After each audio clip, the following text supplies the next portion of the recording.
टकराव एक नाजुक मोड़ पर पहुंच जाता है। सायर सेयर का मजाक उड़ाता रहता है, ऐसे बर्ताव करता है जैसे उसकी बातें सिर्फ बकवास हैं, जबकि लालची कैप्टन और लाल बालों वाला ऑफिसर देख रहे होते हैं। ये अपमान सेयर को गुस्से से पागल कर देता है। उसके चेहरे पर शुद्ध बेकाबू गुस्से के भाव आ जाते हैं। अपना गुस्सा रोक न पाने के कारण सायर उन पर चुप रहने के लिए चिल्लाता है और आगे बढ़ता है। उसके पीछे गहरे बैंगनी रंग की एनर्जी निकल रही होती है। वो ग्रुप पर एक जोरदार मुक्का मारता है, उन्हें मरने के लिए चिल्लाता है। सायर बस देखता रहता है। अचानक हुए हमले के लिए बिल्कुल तैयार नहीं था। ग्रुप को तुरंत प्रतिक्रिया देनी पड़ती है। लालची कैप्टन और लाल बालों वाला ऑफिसर मुश्किल से ही हमले को रोक पाते हैं। सायर रुकता नहीं है। वो चमकती आंखों से उन्हें घूरता है, अपनी सारी नफरत उन तीनों पर केंद्रित करता है। वो हमलों की एक जबरदस्त बौछार करता है, एक के बाद एक मुक्के मारते हुए उन्हें वहां से चले जाने के लिए चिल्लाता है। कैप्टन और ऑफिसर भारी वारों को रोकने के लिए मजबूर हो जाते हैं, अपनी जगह बनाए रखने के लिए संघर्ष करते हैं। लड़ाई हवा में एनर्जी के एक बड़े टकराव में बदल जाती है। इससे शॉक वेव्स पैदा होती हैं, जिन्हें नीचे खड़े आसपास के लोग, जिनमें टैंक डन भी शामिल है, हैरानी से देखते हैं। खतरा महसूस करके उनके आसपास के लेवल 11 और 12 के योद्धाओं की लड़ने की हिम्मत खत्म हो जाती है। वे घबराकर भागने लगते हैं, बचने के लिए हर तरफ बिखर जाते हैं। इस अफरा तफरी के बीच टैंक डन घबराकर सैर से पूछता है कि उन्हें लड़ना चाहिए या भागना चाहिए। सैर हिचकिचाता है, चिंतित दिख रहा है। अचानक टैंक डन का चेहरा उलझन और डर से भर जाता है, क्योंकि वो कुछ और देखता है। जब कोई चिल्लाता है कि ऊंचे लेवल के एलियन जानवर हर जगह हैं, तो दहशत पूरी तरह फैल जाती है। दूसरे रंगरूट डर के मारे अपनी जान बचाने के लिए भागते हैं। सहर सदमे से लकवाग्रस्त हो जाता है। उसकी आंखें चौड़ी हो जाती हैं जब वो अपनी ठीक सामने हो रहे बुरे सपने को देखता है। अंतरिक्ष के बैंगनी खालीपन से राक्षसों का एक भयानक मिश्रण बाहर आने लगता है। कंकाल जैसे चेहरे, चमगादड़ जैसे जीव और सींग वाले राक्षस एक एक करके दिखाई देते हैं। एक विशाल कई सिरों वाला सांप उस इलाके के ऊपर टावर की तरह खड़ा है। अनगिनत एलियन जानवर सभी दिशाओं से उमड़ते हैं, एक घना काला ज्वार बनाते हैं जो पूरे आसमान को ढक लेता है। सैर, रॉकमैन, टैंक डन और एक दूसरे रंगरूट के बगल में खड़ा डर से कांप रहा है। वो चिल्लाता है, ये जानने की मांग करता है कि क्या हो रहा है, क्योंकि ग्रुप को एहसास होता है कि वे फंस गए हैं। हमले का बहुत बड़ा पैमाना सामने आता है। सैकड़ों शक्तिशाली आभाएं जगह को भर देती हैं। विशाल ड्रैगन, उड़ने वाले कीड़े और बड़े बड़े राक्षस खाली जगह में तैर रहे हैं, जो इंसानों के छोटे से ग्रुप से कहीं ज्यादा हैं। विशाल जानवर चमकती बुरी आंखों से रंगरूटों को नीचे देखते हैं और उन्हें पूरी तरह से घेर लेते हैं। रंगरूट सारी उम्मीद खो देते हैं। योद्धा पीले पसीने से तर चेहरों के साथ ऊपर देखते हैं, बड़बड़ाते हैं कि सब खत्म हो गया है। यहाँ तक कि गाइड भी हिल गए हैं। लालची कप्तान उलझन में चारों ओर देखता है, ये समझ नहीं पा रहा कि इतनी बड़ी सेना कैसे आ सकती है। लाल बालों वाला अधिकारी तनाव में देखता है। शैतान के कब्जे वाला सायर उनके सदमे का फायदा उठाता है और पागलों की तरह हंसता है। वो उन्हें मूर्ख कहता है कि वे सोच रहे थे कि वे बच सकते हैं। उन्हें याद दिलाता है कि इस जगह का मालिक उसका मालिक है। वो हवा से एक बड़ा हमला करता है, कैप्टन और अधिकारी को जबरदस्त ताकत से मारता है। असर बहुत बुरा होता है। लालची कप्तान दर्द से चिल्लाता है क्योंकि उसके चश्मे टूट जाते हैं और वो पीछे की ओर उड़ जाता है, हालात को कोसता है। खराब हालात के बावजूद लाल बालों वाला अधिकारी हार मानने से इनकार कर देता है। उसके शरीर के चारों ओर नीली ऊर्जा दौड़ती है जब वो दुश्मन को घूरती है और सायर को जिद्दी कहती है और वापस लड़ने की तैयारी करती है। हालांकि बाकी रंगरूट डर से लकवाग्रस्त हो जाते हैं। वे गहरे निराशा के साथ महसूस करते हैं कि सायर से लड़ना काफी मुश्किल था, लेकिन उच्च स्तरीय जानवरों की इस अनंत सेना का सामना करना बचना असंभव बनाता है। सायर अपनी विशाल सेना के सामने विजयी होकर तैरता है, जिसके साथ एक विशाल बैंगनी ड्रैगन, एक सींग वाला राक्षस और कीड़े जैसे राक्षस हैं। ये सेना इतनी शक्तिशाली है कि एक स्टार सेक्टर को लाखों बार नष्ट कर सकती है। रंगरूटों के पास एक ही डरावना विचार बचता है, बचने का कोई रास्ता नहीं। सायर खाली जगह में खड़ा है, अपनी काली आभा के घिरे हुए और डरे हुए रंगरूटों को एक भयानक मुस्कान के साथ आखिरी विकल्प देता है। वो उनसे कहता है कि उनके पास दो विकल्प हैं, उससे जुड़ें या मरने का चुनाव करें, क्योंकि वो अपनी मुट्ठी भींचता है और तीव्र बुराई से घूरता है। तुरंत मौत के खतरे से रंगरूट, जिनमें गंजा योद्धा और उसके दोस्त भी शामिल हैं, पूरी तरह से डर से लकवाग्रस्त हो जाते हैं। चुप्पी तब टूटती है जब भीड़ में से एक कांपता हुआ हाथ उठता है। ये एक सूट पहने हुए आदमी का है जिसे लेवल 11 योद्धा कार्ल के रूप में पहचाना जाता है। घबराकर पसीना बहाते हुए कार्ल हकलाता है कि वो अपने आप को बचाने के लिए सायर से जुड़ने को तैयार है। तभी एक ताकत कार्ल को हवा में खींच लेती है और वो बेकाबू होकर दुश्मन की तरफ गैप पार करते हुए उड़ने लगता है। सायर उसे एक वेलकमिंग जेस्चर के साथ पकड़ता है और कार्ल के चेहरे के करीब झुकता है। एक अजीब सी मुस्कान के साथ वो प्रॉमिस करता है कि कार्ल को इस फैसले पर पछतावा नहीं होगा और उस डरे हुए आदमी को यकीन दिलाता है कि अब वो सुरक्षित है। पूरी तरह से अपने नए मालिक के सामने सरेंडर करते हुए कार्ल अपना सिर झुकाता है और लॉर्ड साल को उनकी दया के लिए धन्यवाद कहता है। कार्ल के चेहरे से उसकी मानसिक स्थिति पता चलती है। हालांकि पछतावे का हल्का सा निशान है, लेकिन वो राहत की एक पागलपंती वाली मुस्कान से छिप जाता है। राहत आपदा से बचकर खुश हैं, ये देखकर कि सरेंडर करने से सुरक्षा मिलती है, दूसरे रंगरूटों का मनोबल तुरंत गिर जाता है। जीने की चाह में वे हाथ ऊपर उठाकर एक दूसरे पर चिल्लाने लगते हैं, भीख मांगते हैं कि उन्हें भी सायर के साथ शामिल कर लिया जाए। सायर मुंह में सिगरेट लटकाए पूरी तरह से कंफ्यूजन और शॉक में चारों ओर देखता है। उसे विश्वास नहीं हो रहा कि हर कोई इतनी जल्दी हार मान रहा है। इस बीच लू शेंग भीड़ में चुपचाप खड़ा है, ठंडी नज़र से बड़े पैमाने पर हो रहे सरेंडर को देख रहा है। वो सोचता है कि इंसान का स्वभाव कितना कमज़ोर होता है। जीवन और मृत्यु के दबाव में गरिमा और सिद्धांत दूसरे नंबर पर आ जाते हैं, क्योंकि कोई भी कल्टिवेटर जिसने शक्ति के लिए इतनी मेहनत की है वो आसानी से मरना नहीं चाहता। जैसे जैसे ज्यादा रंगरूट सरेंडर करने का फैसला करते हैं, स्थिति तेजी से खराब होती जाती है। दुश्मन पक्ष का तनाव अजीब तरह से गायब हो जाता है। उसकी जगह गद्दारों के हंसने की आवाज़ और कब्जे वाले नेता के साथ खुशी खुशी बातचीत करने की आवाज़ आ जाती है। कार्ल, जिसने सबसे पहले सरेंडर किया था, बेशर्म मुस्कान के साथ सायर की चापलूसी करता है। उसे उम्मीद है कि लॉर्ड साल भविष्य में उनका अच्छे से ख्याल रखेंगे, और सायर संतुष्ट मुस्कान के साथ जवाब देता है। लू शेंग इस दयनीय दृश्य को शांति से देखता है। वो सोचता है कि एक बार जब लोग कोई चुनाव कर लेते हैं, भले ही वो विश्वासघात जैसा शर्मनाक हो, वे स्वाभाविक रूप से खुद को बेहतर महसूस कराने के लिए, इसे सही ठहराने के लिए अनगिनत कारण गढ़ लेते हैं। वो उनकी प्रेरणा का विश्लेषण करता है। ज्यादातर योद्धा अपनी सीमाएं जानते हैं। औसत जीनियस के लिए लेवल 12 पर 2 या 3 नियमों को इंटीग्रेट करना ही उनकी चरम सीमा है। वे लेवल 13 तक पहुंचना एक असंभव सपना मानते हैं। लू शेंग निष्कर्ष निकालता है कि ये निराशा, अपनी क्षमता पर विश्वास की कमी ही थी जिसने उन्हें सबसे पहले इस युद्ध के मैदान में अपनी किस्मत आजमाने के लिए मजबूर किया। अपने बगल में बचे केवल 2 लोगों की ओर मुड़कर लू शेंग मुस्कुराता है और टांगडान और सायर से पूछता है कि इस निराशाजनक स्थिति में उनकी क्या योजना है। सायर डर से पसीना आने और घबराहट में सिगरेट पीने के बावजूद आश्चर्यजनक रूप से दृढ़ जवाब देता है। वो घोषणा करता है कि वो अभी भी लॉर्ड हाईजी दाओ का इंतजार करना चाहता है, ये कहते हुए कि अपनी ही प्रजाति के साथ विश्वासघात करना सबसे बुरा अपराध है जिसकी कल्पना की जा सकती है। उसका चेहरा गंभीर हो जाता है जब वो अपनी वफादारी के लिए एक व्यवहारिक कारण बताता है। वो तर्क देता है कि जबकि दूसरी जगहों पर बातचीत की अनुमति हो सकती है, अलग अलग आसमान के युद्ध के मैदान में गद्दार के रूप में पकड़े जाने पर बिना किसी दया के तुरंत मौत की सजा मिलती है। टांगडन लू शेंग से कहता है कि देशद्रोह उसके परिवार और वंशजों को बर्बाद कर देगा और उन्हें पीढ़ियों तक शर्मिंदा करेगा। वो ये बोझ उन पर नहीं डालना चाहता और तय करता है कि वो मानवता को धोखा देने के बजाय मदद का इंतजार करेगा।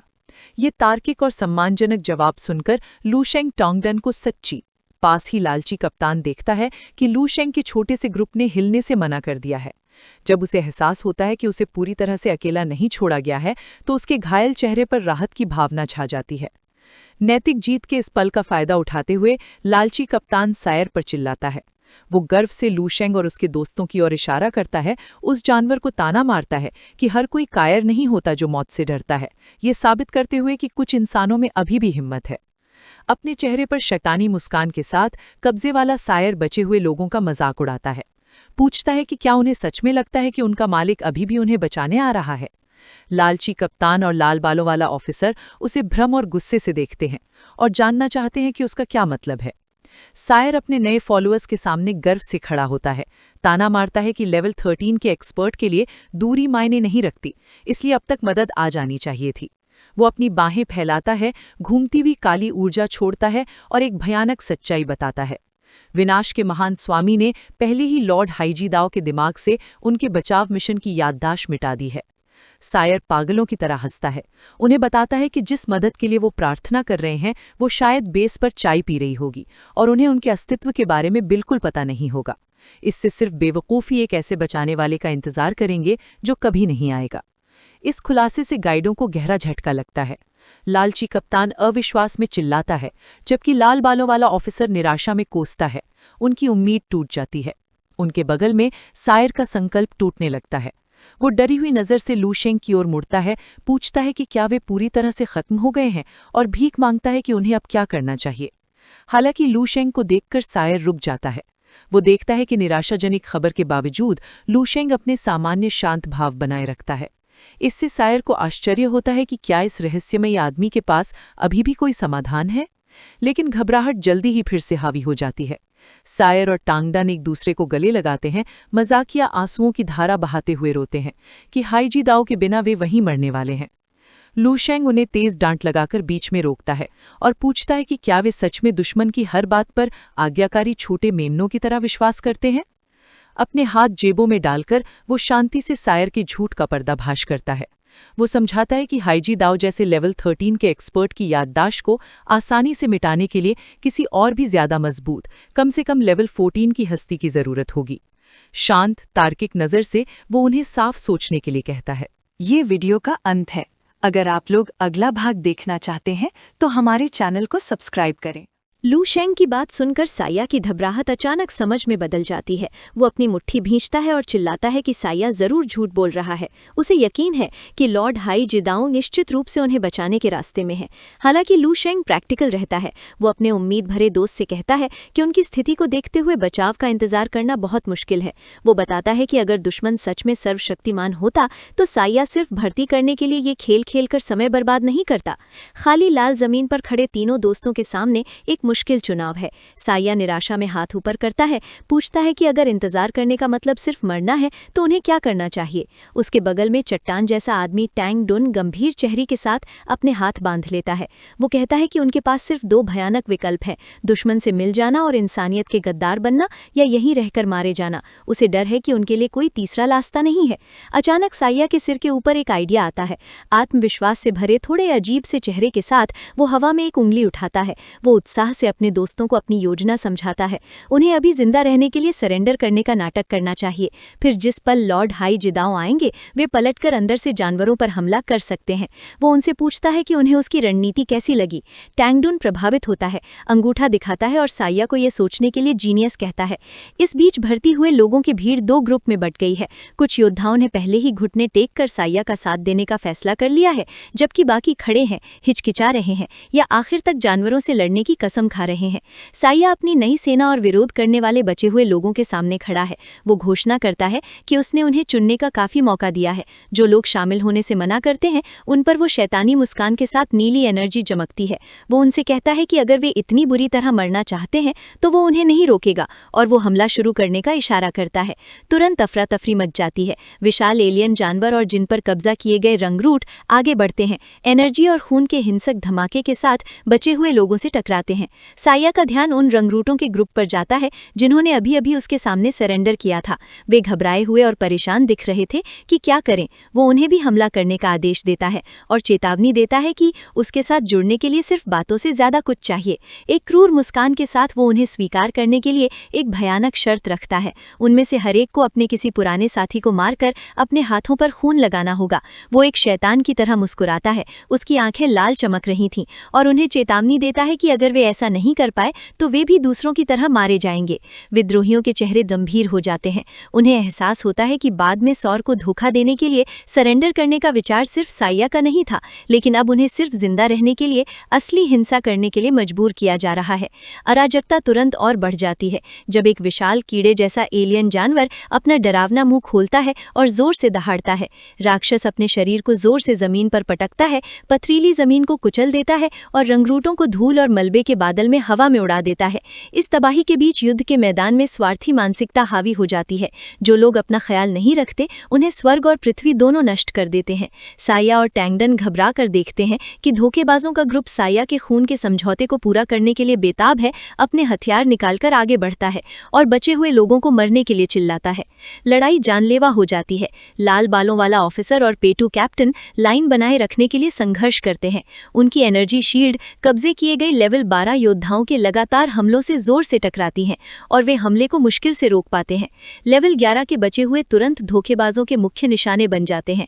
धोखेबाजों को एहसास होता है कि लेवल 12 ऑफिसर से लड़ने की कोशिश करने के बजाय लेवल 11 को मारना साया की शर्त को पूरा करने का कहीं ज्यादा आसान तरीका है। एक बड़ा धोखेबाज एक छोटे डरे हुए शिकार के ऊपर खड़ा होकर बुरी तरह मुस्कुराता है। धोखेबाज आदमी को जोर से सिर से पकड़ लेता है, जिससे वो दर्द से चिल्लाता है।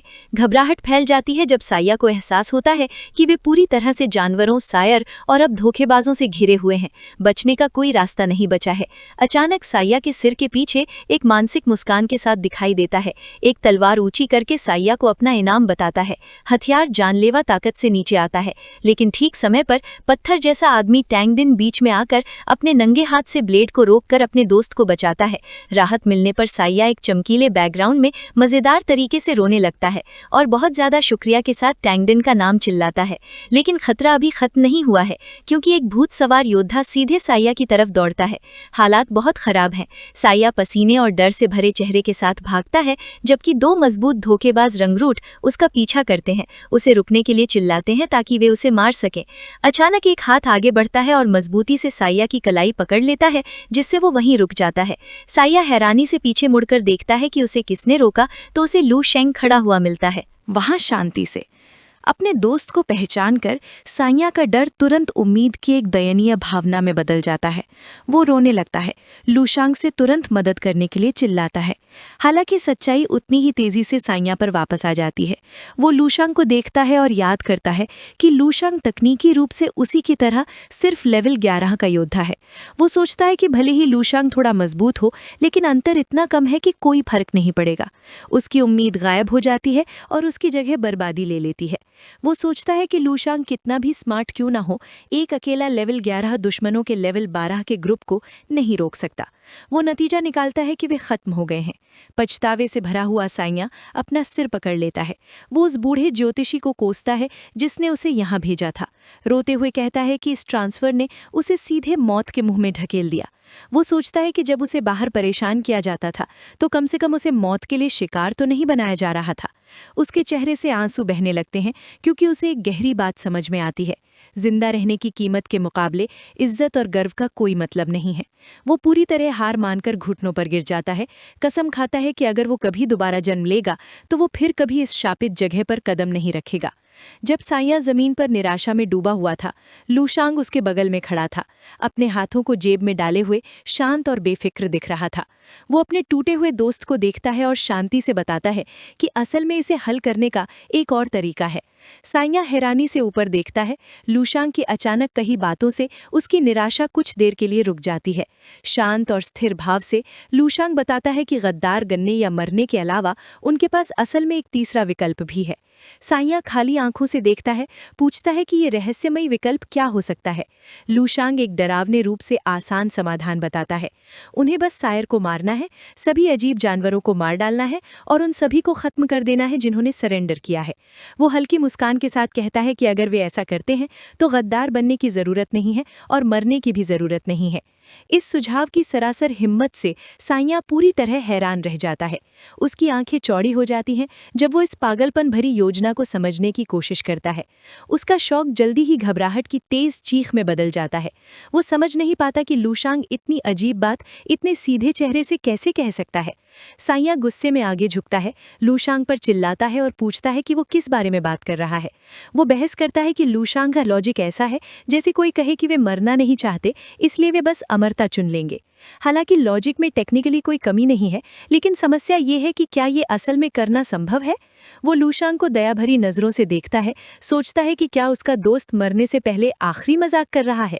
कोई सही वजह ढूंढने की कोशिश में साइया घबराकर हंसता है और लूशांग के हाथ पर थपथपाता है, उसे बताता है कि ये सच में एक अच्छा मजाक था। हालांकि मजाक अचानक खत्म हो जाता है। लूशांग के शरीर से तेज सुनहरी आग का एक बहुत बड़ा खंभा निकलता है, जो युद्ध के मैदान के उदास माहौल को चीर देता है। लूशांग घूमती हुई लपटों के अंदर खड़ा है, उसका चेहरा एकदम शांत है और उसके चारों ओर गर्मी और शक्ति का एक जबरदस्त आभा उठ रहा है। शक्ति के इस अचानक प्रदर्शन से साइया पूरी तरह हैरान होकर चुपचाप देखता रह जाता है। उसका चेहरा लूशांग की असली ताकत की सुनहरी रोशनी से जगमगा रहा है। ये वीडियो का अंत है। अगर आप लोग अगला भाग देखना चाहते हैं तो हमारे चैनल को सब्सक्राइब करें। अफरा तफरी मच जाती है जब लू शेंग से सुनहरी लपटों का एक विशाल खंभा निकलता है, जो अंधेरे को चीर देता है। लू शेंग शक्ति के घूमते हुए भंवर के अंदर शांति से खड़ा है। उसके चारों ओर बह रही तेज ऊर्जा से उसकी आकृति रोशन हो जाती है। रोशनी इतनी तेज है कि युद्ध के मैदान में हर किसी का ध्यान खींच लेती है, एक बीकिन की तरह बाहर चमकती है। टैंग डन और सिया पूरी तरह से सदमे में एक दूसरे को पकड़े हुए हैं। उनकी आंखें अविश्वास से चौड़ी हैं और वे हकला रहे हैं, अपने दोस्त से आ रही भयानक शक्ति को समझने की कोशिश कर रहे हैं। लू शेंग एक हाथ से अपना चेहरा ढकता है, उसके होठों पर एक आत्मविश्वास भरी मुस्कान है और वो कहता है कि उसे अपनी शक्ति जारी किए हुए बहुत समय हो गया है। दूसरे रंगरूट और गद्दार अपना मुंह खुला रखकर देख रहे हैं, इस अचानक प्रदर्शन से पूरी तरह से हैरान है। आग के घेरे में आराम से चलते हुए लू शेंग खुद से सोचता है कि वो लगभग भूल ही गया था कि असली लड़ाई की तैयारी करना कैसा लगता है। अचानक उसका भाव तेज हो जाता है, अविश्वसनीय गति से वो नज़र से गायब हो जाता है। पलक झपकते ही वो चाकू पकड़े एक गद्दार रंगरूट के ठीक पीछे फिर से प्रकट होता है। वो इतनी तेजी से चलता है कि सिया और टैंग डन पीछे हैरान रह जाते हैं। गद्दार डर के मारे पीछे हट जाता है, उस आदमी के अचानक प्रकट होने पर भ्रम में चिल्लाता है, जिसे वो कमजोर समझता था। सिया घबराकर लू शेंग को चेतावनी देती है, चिल्लाती है कि दुश्मन लेवल 12 का योद्धा है और उसे सावधान रहने के लिए कहती है। हालांकि लू शेंग को कोई फर्क नहीं पड़ता, वो दुश्मन को एक शांत मजाकिया मुस्कान के साथ देखता है।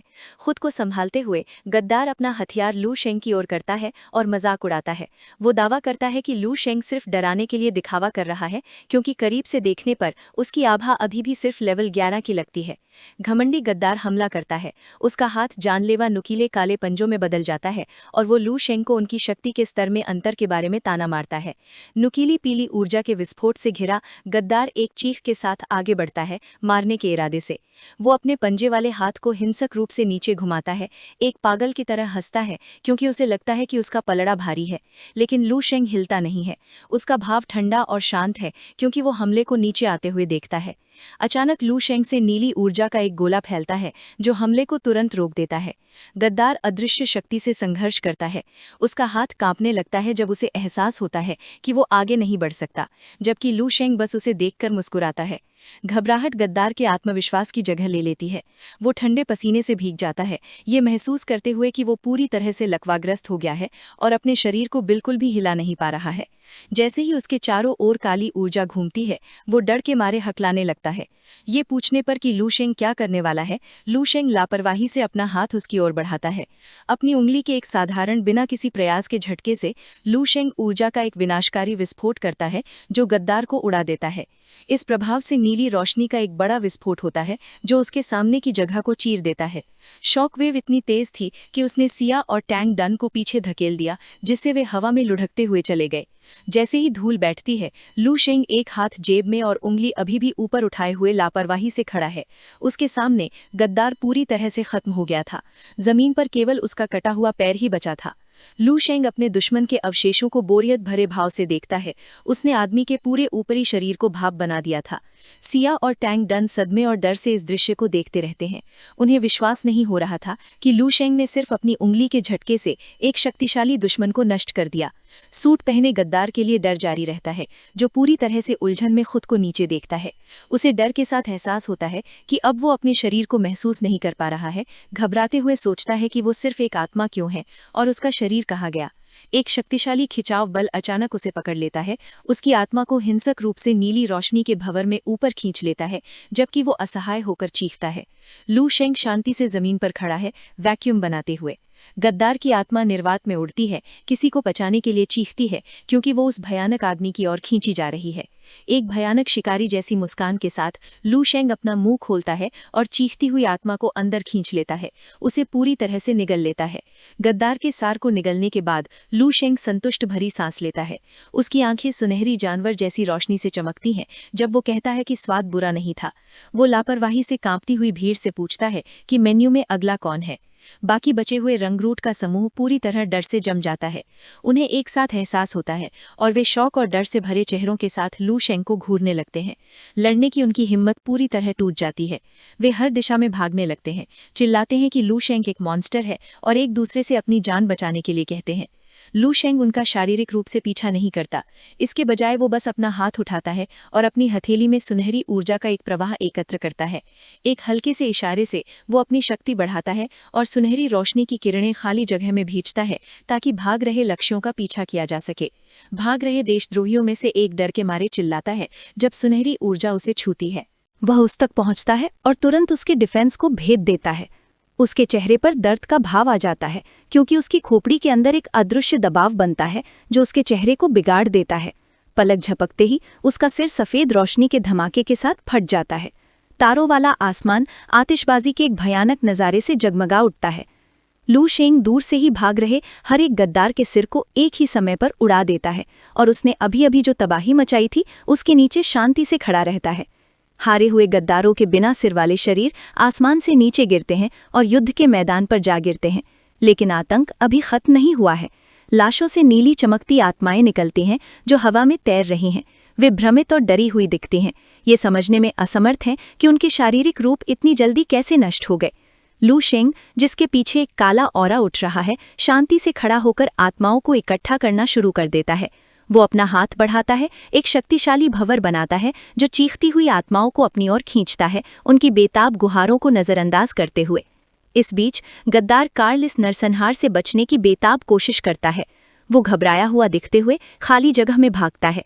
लू शेंग को एक राक्षस कहता है जिसने अपनी असली शक्ति छिपाई थी। जैसे ही वो कुछ दूरी पर पहुंचता है, उसके चेहरे पर राहत का भाव आता है। वो पागलों की तरह हंसता है, जोर जोर से हाँफता है, खुद को यकीन दिलाता है कि वो इस बुरे सपने से बचने के लिए काफी तेज था। लेकिन उसका जश्न बहुत जल्दी है। एक विशाल छाया अचानक उसे ढक लेती है और काल भ्रम में ऊपर देखता है कि उसके ऊपर ऊर्जा से बना एक विशाल हाथ बन रहा है। विशाल हाथ तेजी से नीचे आता है। काल की हंसी निराशा की चीख में बदल जाती है, क्योंकि वो ना मरने की भीख मांगता है। ऊर्जा का हाथ नीचे आता है, उसे पूरी तरह से पकड़ लेता है और उसके भागने की उम्मीद को कुचल देता है। दूर लू शेंग अपनी मुट्ठी भींचता है। उसके चेहरे पर एक संतुष्टि भरी मुस्कान आती है, क्योंकि उसे लगता है कि पकड़ने में सफलता मिली है। एक ठंडे स्वागत करने वाले अंदाज में वो पकड़ी गई गद्दार से कहता है कि जब वो इतनी दूर आया है तो बेहतर होगा कि वो वापस ना जाए। जिया और तांगडुन खाली जगह में जमे हुए खड़े हैं। लू शेंग की पीठ को खामोशी से देख रहे हैं। वे उस शक्ति को समझ नहीं पा रहे हैं जिसे उन्होंने अभी देखा है। वे पूरी तरह से हैरान हैं। उनके जबड़े नीचे गिर जाते हैं और उनकी आंखें बाहर निकल आती हैं, क्योंकि वो ये समझने की कोशिश कर रहे हैं कि उनके दोस्त ने दुश्मन का नरसंहार कैसे किया। शिया का चेहरा पूरी तरह से शौक और अविश्वास से भर जाता है। वो चिल्लाता है, ये मानने को तैयार नहीं कि लू शेंग ने एक ही बार में कई लेवल 12 योद्धाओं को खत्म कर दिया। हालांकि लू शेंग बिल्कुल नॉर्मल व्यवहार करता है। वो आत्मविश्वास भरी मुस्कान के साथ खड़ा है, आराम से समझा रहा है कि एक बड़ी दायरे की सीमा पार करके विरोधियों को कुचलना उसके लिए नॉर्मल है, जैसे कि ये कोई खास बात नहीं थी। फिर उसका चंचल भाव गायब हो जाता है और उसकी जगह एक ठंडी गंभीर नजर आ जाती है जब वो युद्ध के मैदान में बचे असली खतरे पर ध्यान केंद्रित करता है। दूसरी तरफ जिस जीनियस पर कब्जा किया गया है, सायर अराजकता के बीच खड़ा है। बचे हुए धोखेबाज रंगरूट डर के मारे उसके पास से उड़ते हुए भाग रहे हैं, उस राक्षस से बचने की कोशिश कर रहे हैं जिसे वो लू शेंग मानते हैं। डर के बजाय शिया के चेहरे पर एक उत्साह का अजीब भाव आता है। वो पागलों की तरह मुस्कुराता है, टिप्पणी करता है कि ये दिलचस्प है।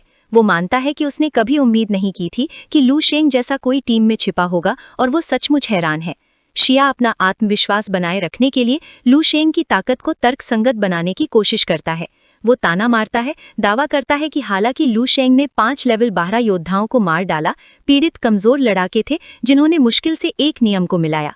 हालांकि उसका चेहरा उदास हो जाता है, क्योंकि वो मानता है कि लू शेंग की प्राकृतिक प्रतिभा वास्तव में उसकी अपनी प्रतिभा से अधिक हो सकती है। ये एहसास कातिलाना जलन की लहर पैदा करता है। शिया की आंखें तीव्र राक्षसी लाल रोशनी से चमकती हैं। उसका चेहरा गहरे साए में आ जाता है जब वो तय करता है कि वो लू शेंग को बिल्कुल भी जिंदा नहीं रहने देना चाहता। स्थिति को पलटने के लिए बेताब सायर मुड़ता है और अपने भागते हुए अधीनस्थों पर गुस्से से चिल्लाता है। उन्हें भागने के लिए कायर कहता है। गुस्से और निराशा से भरे चेहरे के साथ वो उन्हें डरने से मना करता है। वो उन्हें एक साथ हमला करने का आदेश देता है, इस बात पर जोर देता है कि अगर वो मिलकर काम करेंगे तो वो निश्चित रूप से लू शेंग को मार सकते हैं। ये वीडियो का अंत है। गद्दार रंगरूट अपनी जगह पर जम गए हैं। उनके चेहरों पर घबराहट साफ दिख रही है। वे घबराकर एक दूसरे को देखते हैं, सोच रहे हैं कि लड़ें या भागें, लेकिन उनका डर जल्दी ही गुस्से में बदल जाता है। एक रंगरूट चिल्लाता है कि उन्हें भागना नहीं चाहिए, इसके बजाय उन्हें सैर के साथ मिलकर लुशेंग को मार देना चाहिए।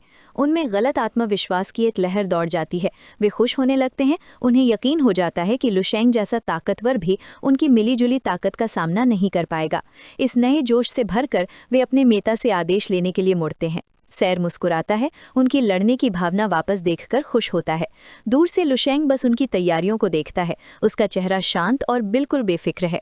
सैर अपनी सेना को इकट्ठा करता है, चिल्लाता है कि वे कमज़ोर नहीं रहे जो भाग गए थे। वो बताता है कि उनकी ताकत बहुत बढ़ गई है, अजीब जानवरों की शक्ति से मजबूत हुई है, और उन्हें अपनी पूरी ताकत दिखाने का आदेश देता है। रंगरूटों से अचानक ऊर्जा के उछाल पर लुशेंग अपनी भौहें उठाता है, हैरानी और उत्सुकता की एक झलक।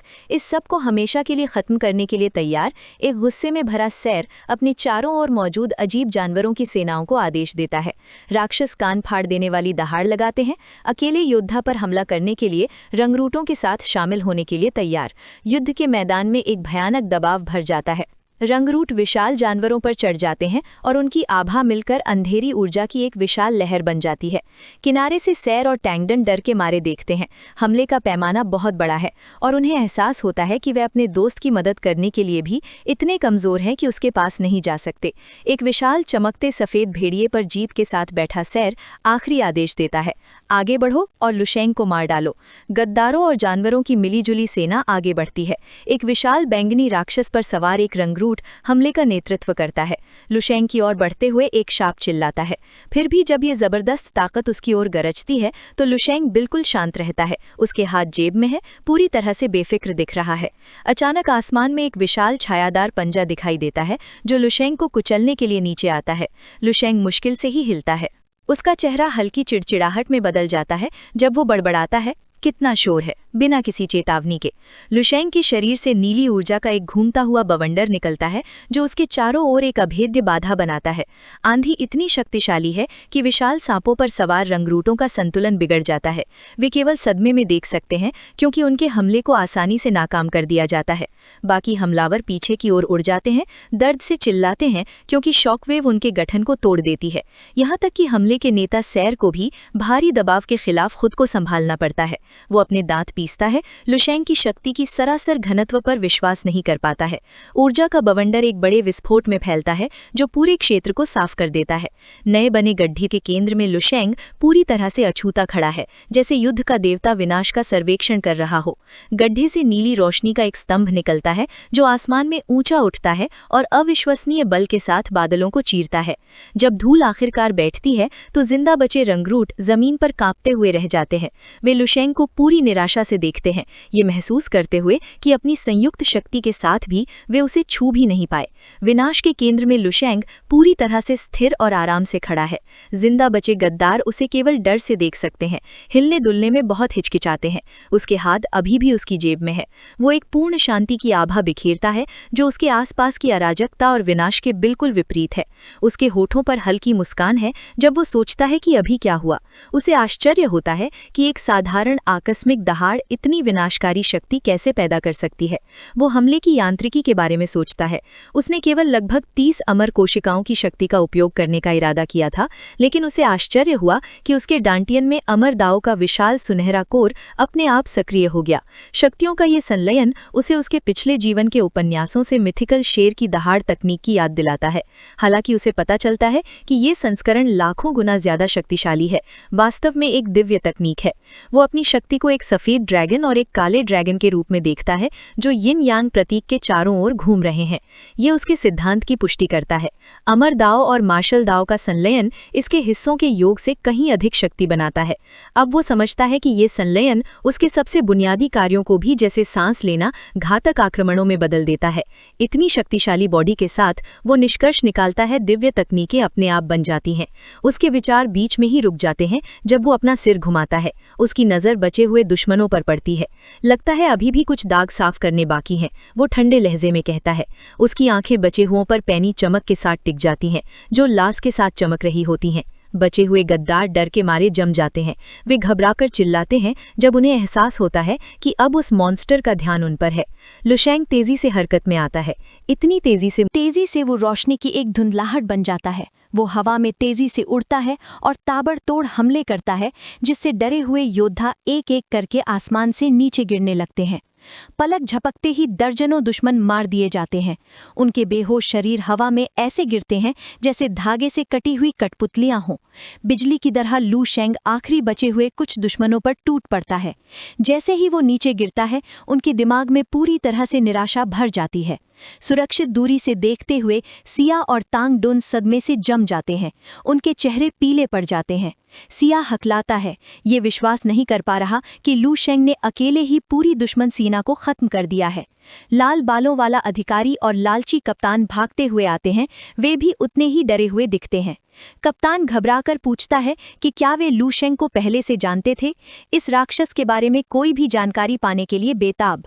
घबराहट में अपनी छाती पकड़कर सिया उनकी तरफ देखता है और मानता है कि उसे कोई अंदाजा नहीं है। वो जोर से सोचता है कि क्या वो किसी तरह के पागल सपने में फंसा हुआ है। वापस युद्ध के मैदान में लू शेंग अपना काम खत्म कर रहा है। वो आखिरी देशद्रोहियों में से एक को एक जबरदस्त लात से उड़ा देता है। सिया पूरी तरह से अविश्वास से देखता है कि उसके मातहत का शरीर उसके पास से उड़ता हुआ चला जाता है। वो अकेला बचा है। अपमान और गुस्सा सिया के चेहरे को पूरी तरह से गुस्से का मुखौटा बना देता है। वो कोसता है, ये स्वीकार नहीं कर पा रहा कि उसकी पूरी योजना बर्बाद हो गई है। चिल्लाता है कि वो कभी किसी को खुद से ज्यादा ताकतवर नहीं होने देगा। सिया एक हताश कदम उठाता है। वो जोर से अपना हाथ सीधे अपनी छाती में डाल देता है। उसका हाथ अपने ही दिल को पकड़ लेता है, उसे दबाकर एक वर्जित तकनीक को ट्रिगर करता है और अपनी छिपी हुई क्षमता को खोलता है। उसके चेहरे पर एक भयानक मुस्कान फैल जाती है और वो एक पागल की तरह हंसता है और ज्यादा शक्ति के लिए चिल्लाता है। अचानक उसके शरीर के चारों ओर 5 चांदी जैसी सीमाएं दिखाई देती हैं। जैसे ही नियमों की आकाशगंगा उसमें समा जाती है, उसके शरीर से हरे और काले बिजली का एक जबरदस्त झटका निकलता है, जो उसकी शक्ति के एक भयानक नए स्तर पर पहुंचने का संकेत देता है। सैर के शरीर से गहरे हरे रंग की ऊर्जा का एक विशाल भयानक अवतार उठता है, जो एक खामोश चीख निकालता है। इस नए रूप के भारी दबाव से उसके आसपास की जगह ही मुड़ जाती है और विकृत हो जाती है। लालची कैप्टन और उसके दोस्त अपने पैरों पर खड़े रहने के लिए संघर्ष कर रहे थे, क्योंकि जमीन उनके नीचे टेढ़ी मेढ़ी हो रही थी। वो विशाल चीज अब युद्ध के मैदान के ऊपर खड़ी थी। उससे अजेयता की एक आभा निकल रही थी, जो सैर की पिछली शक्ति को बच्चों का खेल बना रही थी। सिया और दूसरे लोग डर के मारे ऊपर देखते हैं। उन्हें दम घोटने वाला दबाव महसूस होता है, जैसे कि इस राक्षस का जरा सा भी छूना तुरंत मौत का कारण बन जाएगा। लाल बालों वाली ऑफिसर अनियंत्रित रूप से कांप रही थी। उसका चेहरा डर से पीला पड़ गया था। उसे एहसास हुआ कि ये सैर की असली पूरी तरह से आज़ाद शक्ति है।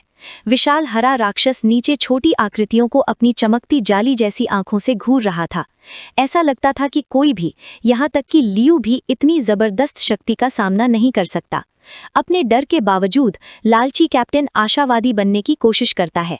घबराकर पसीना बहाते हुए वो सुझाव देता है कि अगर वे राक्षस को थोड़ी देर के लिए रोक सकें तो शायद लॉर्ड हाई जी डाओ के आने के लिए काफी समय मिल जाएगा। लेकिन लियू शेंग का इंतजार करने का कोई इरादा नहीं था। पूरी उत्तेजना के साथ वो सीधे उस विशालकाय की ओर बढ़ता है, उम्मीद करते हुए कि ये नया रूप आखिरकार उसे एक असली लड़ाई देगा। वो तेजी से आगे बढ़ता है, उसे चुप रहने के लिए चिल्लाता है और सीधे खतरे के मुंह में उड़ जाता है। विशालकाय तुरंत प्रतिक्रिया करता है। उसका विशाल हाथ हवा से लियू शेंग को पकड़ने के लिए बाहर निकलता है और उसे अंधेरे में धकेल देता है। लियू शेंग उसके चंगुल में फंस गया था। राक्षस उसे ताना मारता है, उसे भागने की कोशिश करने की चुनौती देता है, लेकिन विशालकाय की मुट्ठी के अंदर लियू शेंग पूरी तरह से बेफिक्र था। वो बस मुस्कुराता है, स्थिति का आनंद ले रहा था। फिर अचानक तेजी से लियू शेंग आसानी से विशालकाय की उंगलियों से फिसल जाता है, आसानी से जाल से बच निकलता है। राक्षस अपने चालाक दुश्मन पर गुस्से में दहाड़ता है, चिल्लाता है कि उसे भागने का सपना भी नहीं देखना चाहिए। ये वीडियो का अंत है। अगर आप लोग अगला भाग देखना चाहते हैं तो हमारे चैनल को सब्सक्राइब करें। लड़ाई तेज रफ्तार से जारी है। लियू शेंग इतनी तेजी से आगे बढ़ रहा है कि वो रोशनी की एक धुंधली लकीर बन जाता है। तारों भरे आसमान में इधर उधर भाग रहा है। वो हवा में तेजी से उड़ता है, हर हमले से बचने के लिए आसानी से अपने शरीर को मोड़ता है। ऐसा लगता है जैसे वो पूरी तरह से कंट्रोल में है। कब्जे में लिए गए सायर द्वारा कंट्रोल किया जा रहा विशाल हरा अवतार बेतरतीब ढंग से हमला करता है। हर दिशा में एनर्जी बीम फायर करता है क्योंकि वो अपने मायावी टारगेट को हिट करने की बेताब कोशिश करता है। राक्षस निराशा में दहाड़ता है, अपनी विशाल एनर्जी ब्लेड को बेकार में घुमाता है। अवतार और भी ज्यादा गुस्से में आ जाता है। लियू शेंग पर चिल्लाता है कि वो भागना बंद करे, जबकि वो खाली हवा में वार करता रहता है। विशाल हरा राक्षस अपने हाथों को नीचे देखता है। उसका चमकता हुआ ग्रिड जैसा चेहरा गुस्से से कांप रहा है। उसे समझ नहीं आ रहा कि वो इतने बड़े आकार और शक्ति के बावजूद लियू शेंग पर एक भी वार क्यों नहीं कर पा रहा है। अचानक लियू शेंग नीली रोशनी की एक लकीर बनकर राक्षस के सिर के पास से उड़ जाता है, जिससे जानवर को हमला करने का एक सही मौका मिलता है। आत्मविश्वास भरी मुस्कान के साथ लियू शेंग अपने दुश्मन को ताना मारता है, उसे अपनी पूरी ताकत से हमला करने के लिए कहता है। वो एक बड़ा वादा करता है, अगर राक्षस उस पर एक खरोंच भी लगा पाया तो वो उसे जिंदा छोड़ देगा। ये अपमान दुश्मन के लिए बर्दाश्त से बाहर है। सायर का इंसानी रूप विशाल हरे अवतार के सिर से बाहर निकलता है, अपने रक्षा कवच को पीछे छोड़ देता है। उसका चेहरा गुस्से और पागलपन से भरा हुआ है। सायर लियू शेंग के घमंड से हैरान है। अपना सारा संयम खोकर वो जोर से चिल्लाता है कि वो उसे मार डालेगा। वो अपनी सारी नफरत विशाल हरे अवतार में डाल देता है। अवतार एक भयानक दहाड़ निकालता है, लियू शेंग को मारने का वादा करता है, जबकि वो एनर्जी का एक बड़ा झटका छोड़ता है। इसके ठीक विपरीत लियू शेंग शांत रहता है। उसके चेहरे पर आत्मविश्वास भरी मुस्कान है। वो खतरे से बिल्कुल बेफिक्र दिखता है। विशाल अवतार एक विनाशकारी मुक्का मारता है, जो चमकती रोशनी से चमकता है और सीधे नीचे छोटे से आकृति की ओर उड़ता है। लियू शेंग 1 इंच भी नहीं हिलता। वो बस वहीं खड़ा रहता है, अपने हाथ जेब में डाले हुए विशाल मुक्के का सामना करता है। मुक्का जोरदार असर के साथ लगता है, जिसे हरे रंग की एनर्जी की एक बड़ी शॉकवेव बनती है, जो उसे पूरी तरह से निगल लेती है। वार की ताकत इतनी ज्यादा थी कि उसने सायर, लाल बालों वाले अफसर और दूसरों को हवा में उड़ा दिया। वो डर के मारे लियू शेंग का नाम चिल्लाते हैं, ये समझते हुए कि इस हमले में लेवल 13 के योद्धा की जबरदस्त ताकत है। धमाका पूरे इलाके को अपनी चपेट में ले लेता है, रास्ते में आने वाली हर चीज को तबाह कर देता है। सायर पागलों की तरह हंसता है, उसके पूरे शरीर की नसें फूल जाती हैं। वो लियू शेंग का मजाक उड़ाता है कि उसने हिम्मत करके हमले का सामना किया, और खुश होता है कि उसकी लेवल 13 की ताकत ने उसे पूरी तरह से भाप बना दिया है, कुछ भी पीछे नहीं छोड़ा। लेकिन उसकी खुशी ज्यादा देर नहीं टिकती। जैसे ही एनर्जी कम होने लगती है, एक पैर जमीन पर मजबूती से पड़ता है। लियू शेंग धूल से बाहर निकलता है, अभी भी मुस्कुरा रहा है। नुकसान का एकमात्र निशान उसकी त्वचा पर एक अजीब दरार का पैटर्न है, जैसे कोई चीनी मिट्टी का मास्क टूट रहा हो। वो सायर को देखता है, लगभग हिम्मत बढ़ाते हुए, और उससे कहता है कि जारी रखो। सायर अविश्वास में जम जाता है, उसकी आंखें सदमे से चौड़ी हो जाती हैं। वो हकलाता है कि उस हमले से किसी का भी बचना नामुमकिन है। चेहरे पर अभी भी दरार के साथ लियू शेंग अपने दुश्मन से घमंडी लहजे में बात करता है, पूछता है कि क्या वो उसे समझ नहीं रहा है, और उसे याद दिलाता है कि उसने पहले ही जारी रखने का आदेश दे दिया है। हद पार होने पर सायर निराशा में चिल्लाता है, जो कुछ उसके सामने हो रहा है उसे मानने से इनकार कर देता है।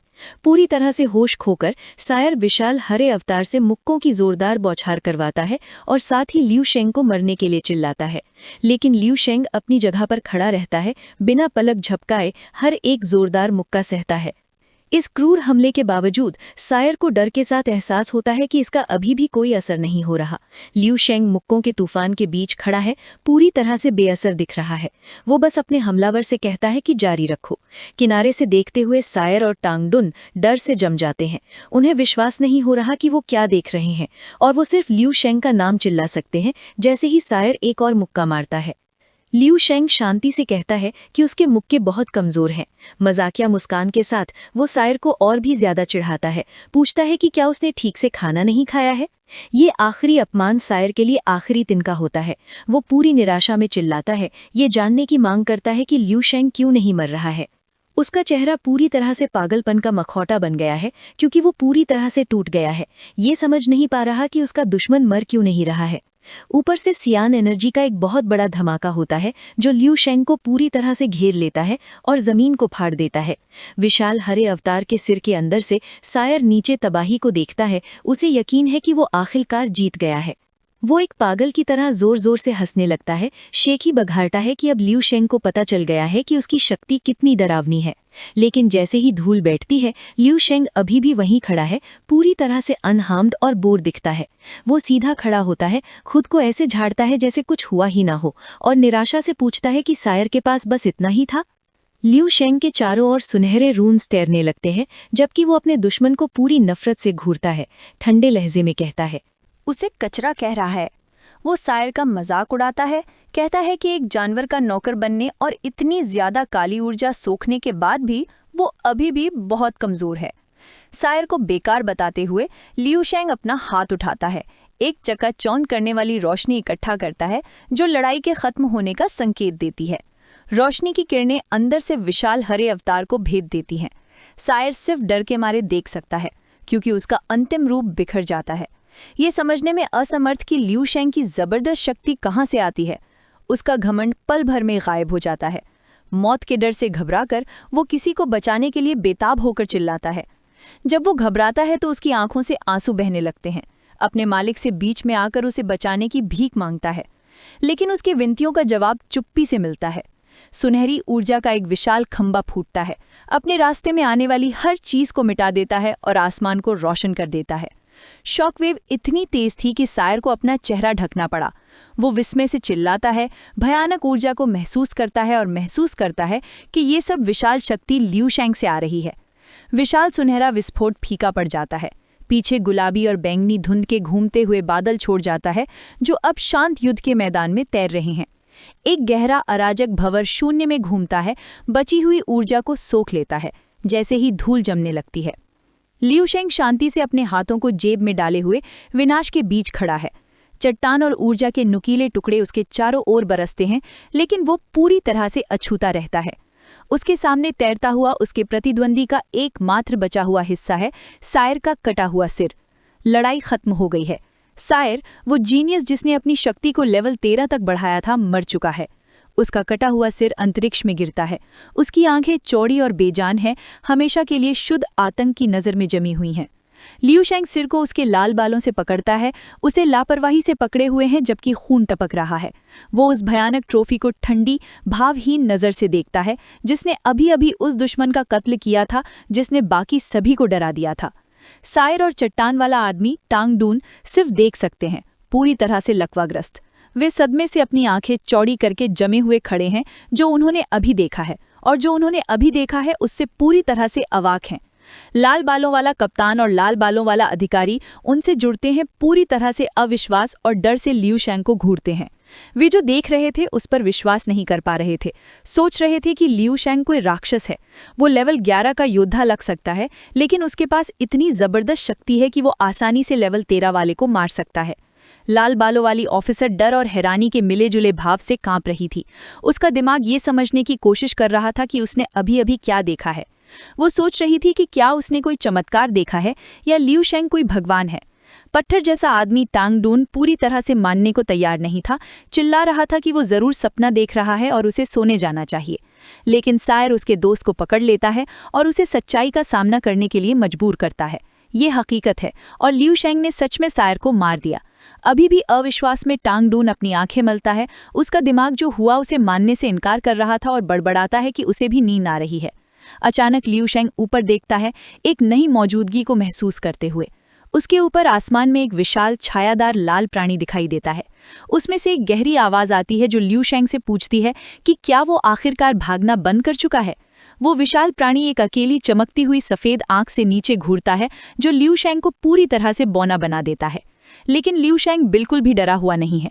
इसके बजाय उसके चेहरे पर एक बड़ी उत्साहित मुस्कान फैल जाती है। वो कहता है कि सायर की नकली लेवल 13 की शक्ति बोरिंग थी। वो नए राक्षस से कहता है कि वो सही समय पर आया है और उसे चुनौती देता है कि वो उसे दिखाए कि एक असली लेवल 13 क्या कर सकता है। ये वीडियो का अंत है। अगर आप लोग अगला भाग देखना चाहते हैं तो हमारे चैनल को सब्सक्राइब करें। मेन बैटलफील्ड से दूर स्पेस के अंधेरे में एक चमकदार नीली रोशनी फैलती है। अंदर एक ताकतवर योद्धा को उसकी लोकेशन पूछने के लिए एक अर्जेंट कॉल आता है। वो जवाब देने के लिए अपने कम्युनिकेटर पर टैप करता है। दूसरी तरफ से आवाज़ अर्जेंटली पूछती है, लॉर्ड स्केलेटन स्वॉर्ड, आप अभी तक टीम तक क्यों नहीं पहुंचे? योद्धा, बैंगनी बालों और सफ़ेद चोगा वाला एक जवान आदमी अपनी देरी बताता है। वो बताता है कि रास्ते में उसे एक जनरल लेवल का जानवर मिला जिससे उसे लड़ाई करनी पड़ी। वो थोड़ी निराशा के साथ ये भी बताता है कि वो जानवर भागने में कामयाब हो गया। जैसे ही वो एटमॉस्फेयर में नीचे गिरता है, ऑपरेटर उसे चेतावनी देता है कि उसकी डेस्टिनेशन पर एनर्जी रीडिंग अस्त-व्यस्त और अस्थिर है, जो एक गंभीर समस्या की ओर इशारा करती है। लॉर्ड स्केलेटन स्वॉर्ड चेतावनी को समझता है और खुद को और भी तेज चलने के लिए आगे बढ़ाता है। उसके चेहरे पर गहरी चिंता का भाव है, क्योंकि उसे उम्मीद है कि कुछ भयानक होने से पहले वो रिक्रूट्स तक पहुंच जाएगा। बैटलफील्ड में वापस स्थिति पूरी तरह से एक बुरा सपना बन गई है। चट्टानी जमीन के ऊपर आसमान में एक बड़ा सा छेद खुल जाता है और अंदर के गुलाबी खालीपन से अजीब मासल चीजें बाहर निकलने लगती हैं। एक बहुत बड़ा लाल लेवल 13 का जानवर पूरी तरह से बाहर निकलता है।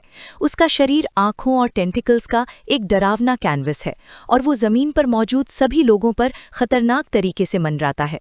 उस जीव का बड़ा आकार आसमान को काला कर देता है और बचे हुए लोगों को उसकी डरावनी नजरों में फंसा देता है। बिना किसी वार्निंग के एक मासल थूथन जैसा टेंटिकल राक्षस के शरीर से बाहर निकलता है, नीचे बचे लोगों पर निशाना साधता है। हमला डरावना और सटीक दोनों होता है। टेंटिकल सीधे एक रिक्रूट के खुले मुंह में घुस जाता है, जो डर के मारे चिल्ला रहा होता है।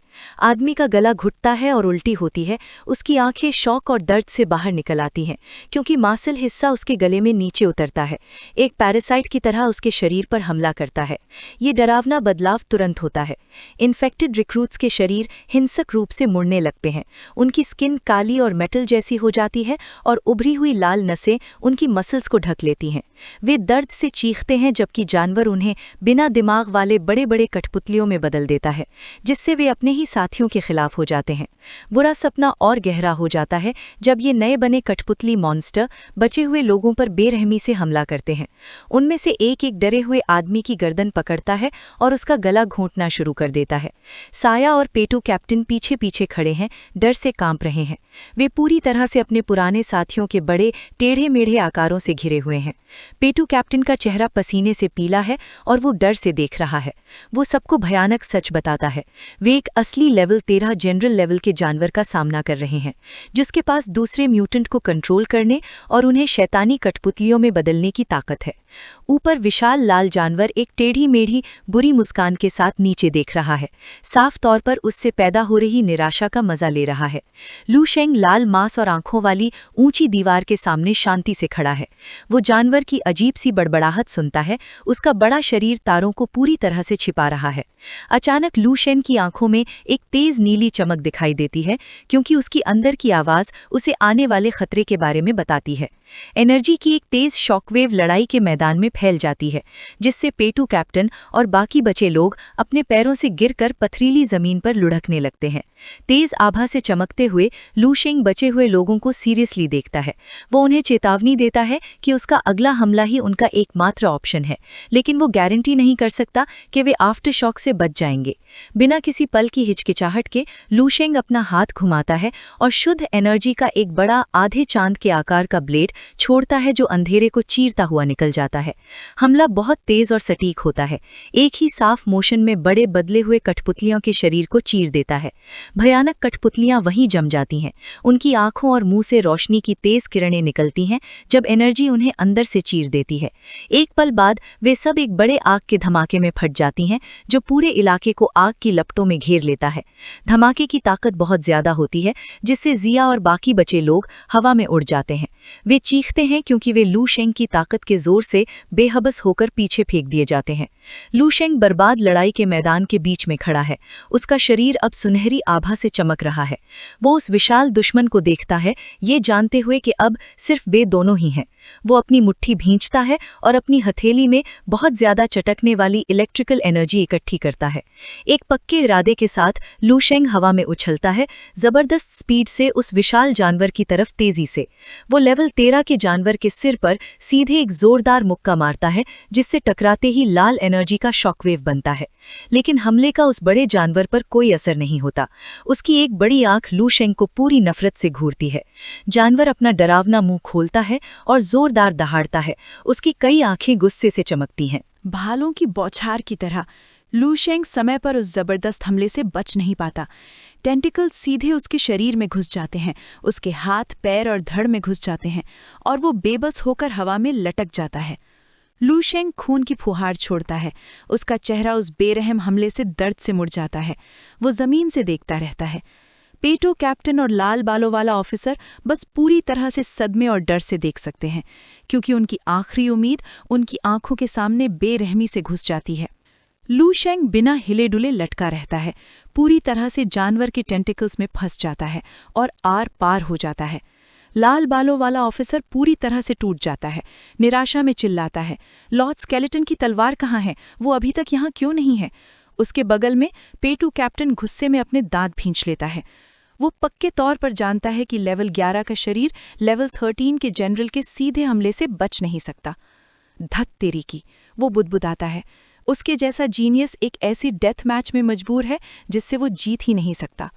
लू शेंग का सिर नीचे झुका हुआ है, उसका चेहरा परछाई में छिपा हुआ है। उसमें जिंदगी के कोई निशान नहीं दिख रहे हैं।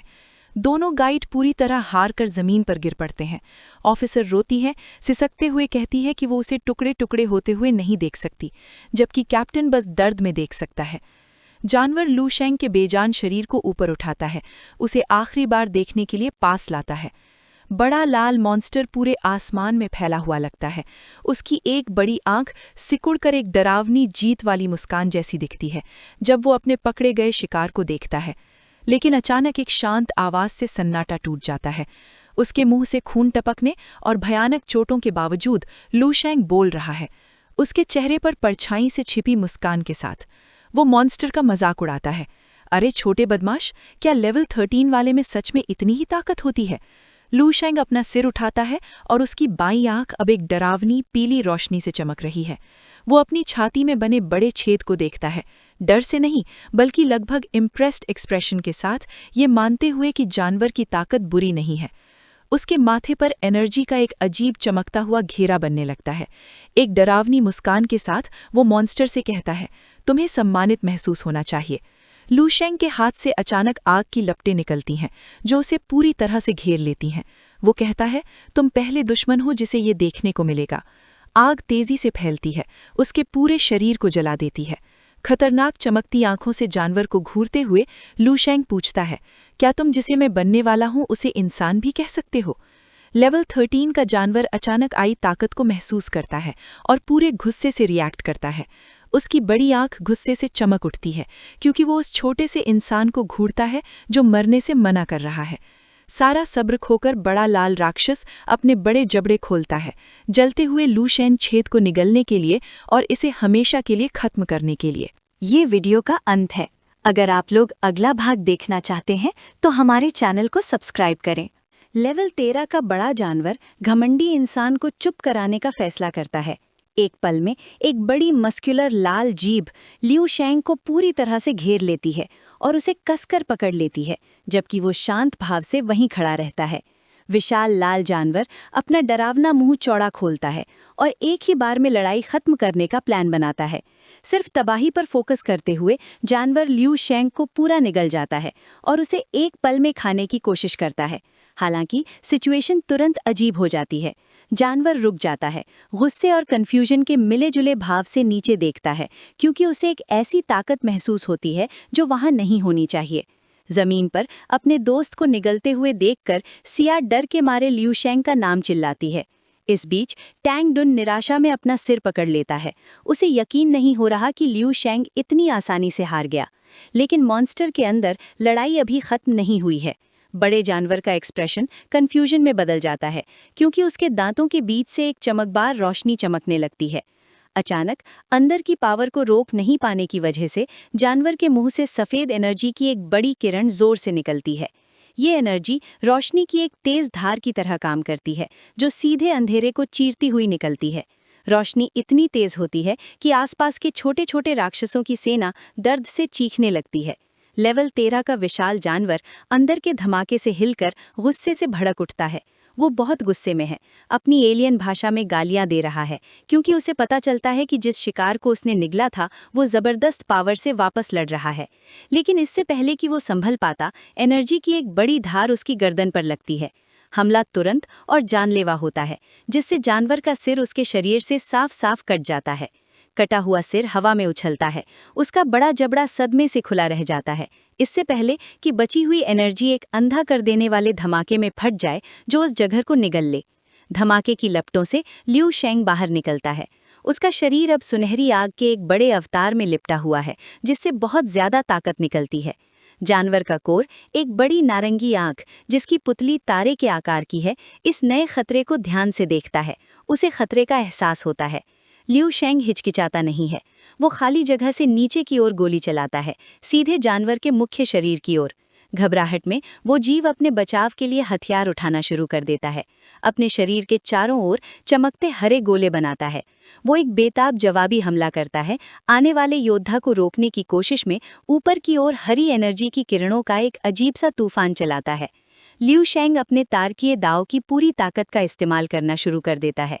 वो अपने अंदर की एनर्जी के उछाल की तुलना एक तारे के जीवन चक्र से करता है, जो अपने शुरुआती दौर से अपने सबसे अच्छे दौर में बदल रहा है। एक आत्मविश्वास से भरी सुनहरी रोशनी उसकी आंखों में भर जाती है जब उसे एहसास होता है कि वो अपने सबसे ऊंचे शिखर पर पहुंच रहा है, सबसे बड़ी ताकत का पल। अचानक उसकी ताकत बाहर की ओर फूट पड़ती है। उसकी चमक और टेम्परेचर आसमान छूते हैं। कई रंगों की रोशनी के साथ 10,000 गुना बढ़ जाते हैं।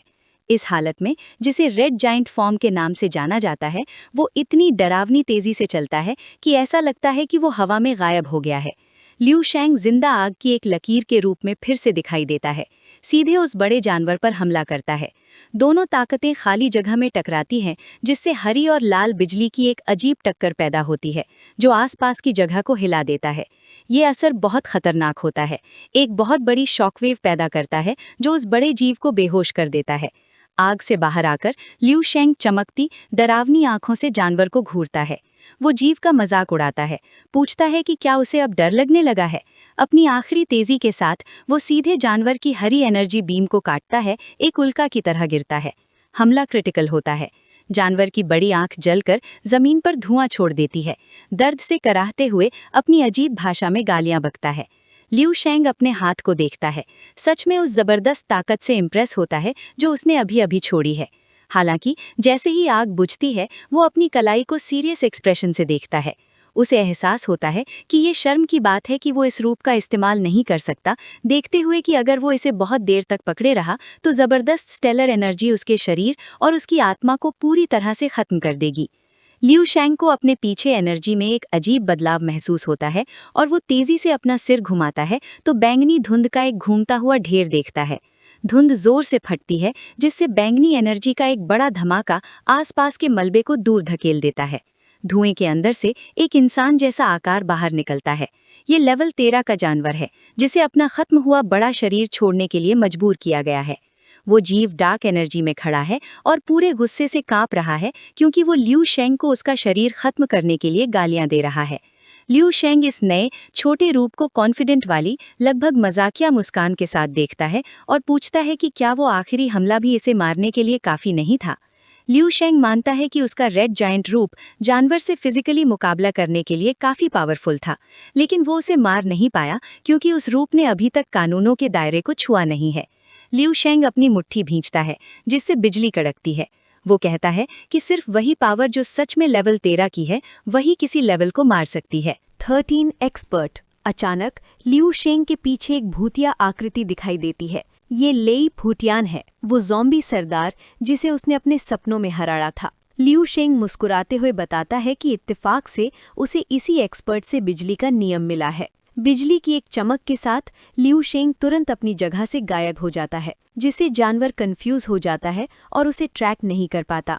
पलक झपकते ही लिऊ शेंग उस जीव के चेहरे के ठीक सामने फिर से प्रकट होता है, लाल और सुनहरी बिजली से भरे एक मुक्के की तैयारी में। वो कहता है कि वो इस बिजली के गड़गड़ाहट का इस्तेमाल अंधेरे को पूरी तरह से चकनाचूर करने के लिए करेगा, जिससे नीली बिजली का एक खतरनाक खंभा निकलेगा जो दुश्मन को निगल जाएगा। उसी समय लड़ाई के मैदान से बहुत दूर आखिरकार बैकअप आ जाता है। हाई जीदाओ नीली एनर्जी की आभा में लिपटा हुआ तेज स्पीड से स्पेस में उड़ता है।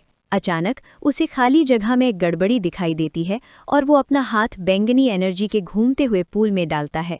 वो एक अजीब बैंगनी रंग का एक आंख वाला स्क्विड जीव बाहर निकालता है जो परछाई में छिपा हुआ था। हाई जीदाओ अपने हाथ में उस जीव को हैरानी से देखता है। उसे एहसास होता है कि वो पूरे समय इस चीज के भ्रम में फंसा हुआ था।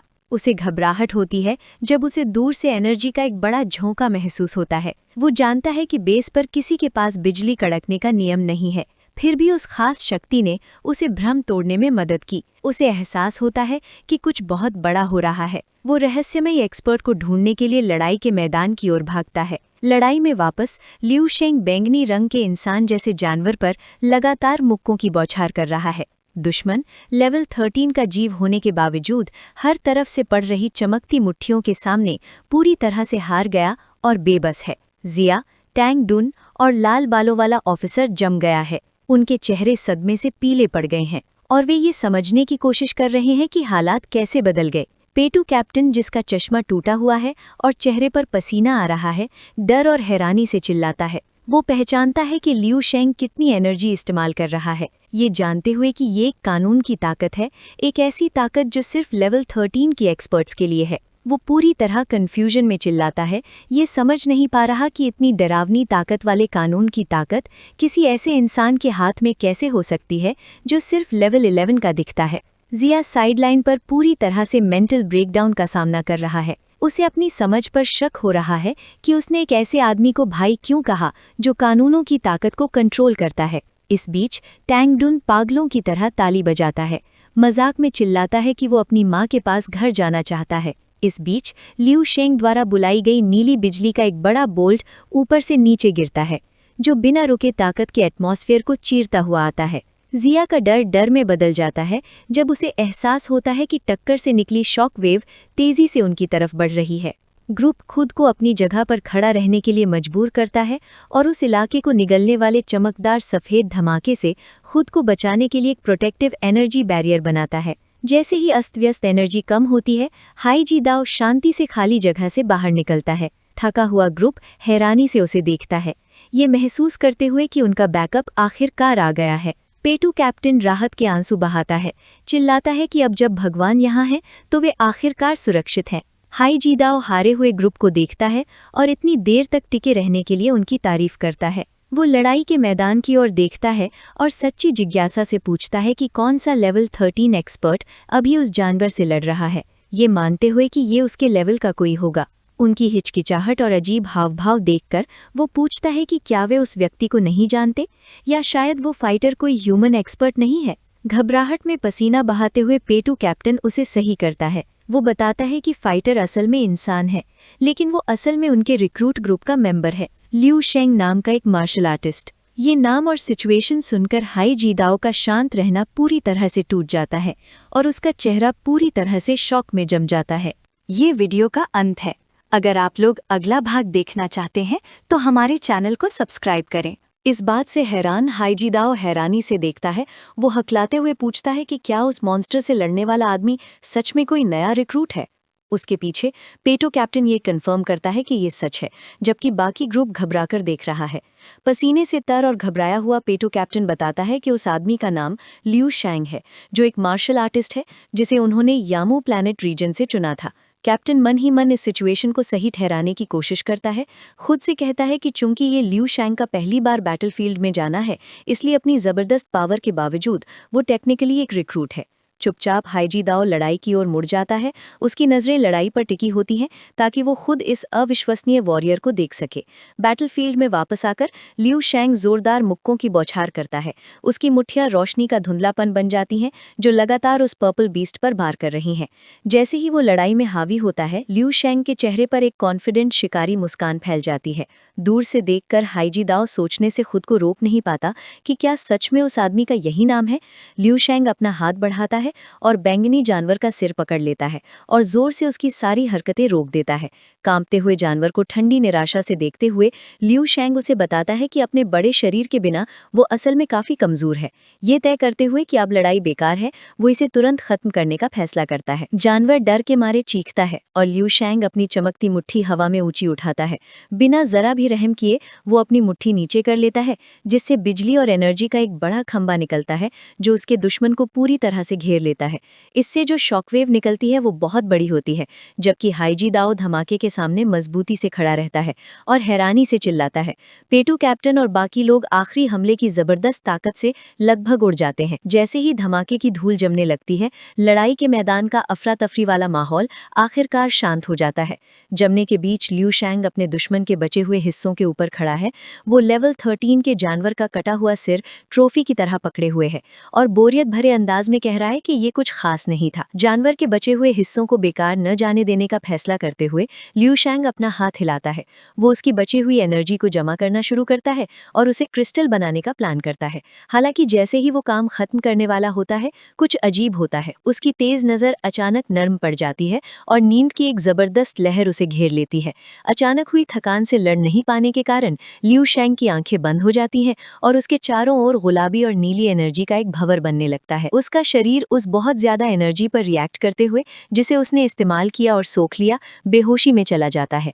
दूर से देखते हुए हाईजी दाओ की आंखें चौड़ी हो जाती हैं और वो हैरान रह जाता है क्योंकि उसे एहसास होता है कि लियू शैंग के साथ क्या हो रहा है। बाकी ग्रुप बस कंफ्यूजन में देख सकता है क्योंकि लियू शैंग पूरी तरह से घूमती हुई नीली एनर्जी के एक बड़े कोकून में बंद है जो अब लड़ाई के मैदान के ऊपर चुपचाप तैर रहा है। हाईजी दाओ सावधानी से कोकून के पास जाता है। उसके चारों ओर घने एनर्जी शेल को महसूस करता है।